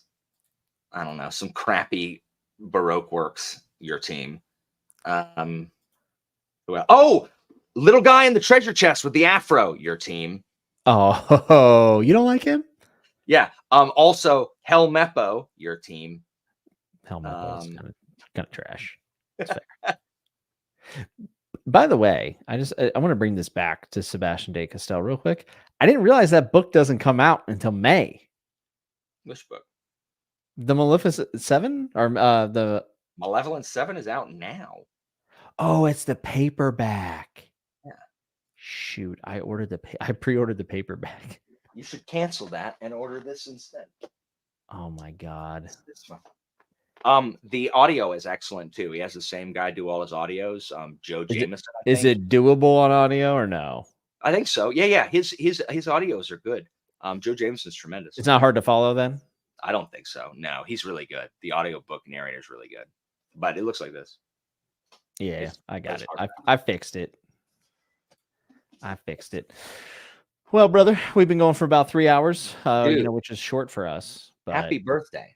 thank you, man. I appreciate it. I'm gonna eat a cupcake and go take care of my sick wife. I appreciate her patience. She tried her very best to make today very special, even though she was sick, which was very sweet. That's Slay with the 50 spot says, Jimmy, convince Alan to read Second Apocalypse. He's probably not going to read it because we're recommended to him. Also, happy birthday, dude. Wish you both very I've best. got to. Dude just gave you 50 pounds sterling. Sterling, you hear that? Pounds sterling. I think you would adore Baker's writing, and I 50 think that quid. I feel like you would not. Actually, I don't know. You surprise me a lot. I Doesn't think Philip say there's like gaping anuses or no, something? not gaping. It unwashed anuses, Oh, not gaping. I don't know. It's not a Ron Jeremy film. It's a fantasy book, Alan. I don't know. And Joanna said there's a bunch of wangs in it. Well, I mean, there's a bunch of wings in history too, and you still read that. I know, but don't they like It's very hit each other with like sword wangs or something? no. What? No, no, No. no, no, no, no, no, I no. thought they like wang fought. There's a lot of respect paid to Homer in it, so you might enjoy that aspect. Like he writes the battles very Homerific. Uh, you would love the writing. I'm convinced of that. You would But read it. there's no wang fighting. I never saw people cross phalluses. All right. That at least I don't think so. Are you Someone sure? suplexes a horse. That's pretty cool. That is cool. I do like that. It has a barbarian archetype that I think is even more interesting than Karsa, which is a hot take. I don't think anyone would agree with me. When is that book coming out? Dude, I don't know. I don't know what's happening. I What's saw Erickson something doing? that Erickson said something that he's working on a TV show with somebody. I don't know if it was George. true. It might have been fake It's with news. George. I wish. I wish. I'm excited to read the freaking dude. Like, I was about to spoil something at the end of that first book of mine, but I'm super excited about the prospect. I think it could be excellent. I hope it comes out next year. I think someone said next year, but I don't know. I heard that also. I know he's also releasing a memoir or on writing type book. So I'd be very interested to read that. I think that'd be great because Erickson's just interesting to listen to. He has such a cool life experience, the way he's traveled and his work. But hey, Slay, thanks for the 50. Man, that's incredible. Thank you. I'm always blown away by how generous people are. All these nice people. Yeah. Imagine all the people. I don't know how to sing that. The Beatles. I like that song. I'm not gonna lie. When it comes on at New Year's, I like it. I get excited. You're not gonna sing it on New Year's Rockin' Eve? No, I'm not gonna sing it. If we sing anything, it's gonna be Disney songs. Me and my wife. I actually do think that would be good segments. I think you should do it, dude. I'm doing it. And I'm gonna read the Greatcoats because everyone's telling me I should read the Greatcoats. Rogue, you don't hate that song. I hate it too, Rogue. No, you guys don't hate it. You guys are projecting. That's all this is. I'm just kidding. I'm not projecting what? It doesn't make any sense. You're projecting. I'm hallucinating is what Go I am. take care of your wife. I gotta go take Antibox because I have a bacterial infection. Folks, go subscribe to Alan's channel. I have it down below. You need to check out the New Year's Rockin' Eve. I'm gonna try to make an appearance on it. And if I don't have plans, I'll probably be on it for very long. Yeah. If Alan All right, will guys. Let's see how high we can get this one viewed with no sub gain. In fact, we want to maximize views while minimizing subs, if possible. For all those people who think we're nerds, hey, you're a nerd. And if you're in Korea watching this at 4 a.m. and you don't know why I keep popping up on your home screen, I'm sorry. Because You're shown in Korea? yeah, I translated one of the comments to English and they said, I want YouTube to stop showing me your stupid face or something. And from Korea? Yeah, I had to translate it. I had to use Google South Korea? Translate. It just said Korea, or it was in Korean, like the language. What? That's rude. Yeah, they were not pleased. They said, I can't. I wonder if I think I took a picture of it. I will read it verbatim before we go because it is super funny to me. There is a naughty word in it, so. I'm trying to find the comment. Hey, Jovia. Oh, here we go. This person said in Korean, I translated. It said, "Please block me. I don't want to see you. Fuck." Comma. There's a comma. I don't want to see you. Comma. F word. That's not nice. I thought it was really funny. Not nice. I thought it was awesome. So if you're watching this, you don't know how I got here. You know, hey, there's a Patreon description. It's optional. Always appreciate it. Alan, thanks for being here, my friend. Hey, thanks, Jimmy, and thank y'all for watching in the chat. That's right. And we appreciate you. And I hope you have a wonderful week. I keep thinking it's Friday, but it's not. And if you're in America, happy Thanksgiving. I hope you have a good turkey day and eat all the things you want. And, right. you know, eat some pumpkin pie. So That's right. Go out there and make the world better. Yes. And don't forget to hit like on the stream. Helps people find it after the fact. But until we see you next time, be good. Be safe. Remember to always keep turning the page. Yeah.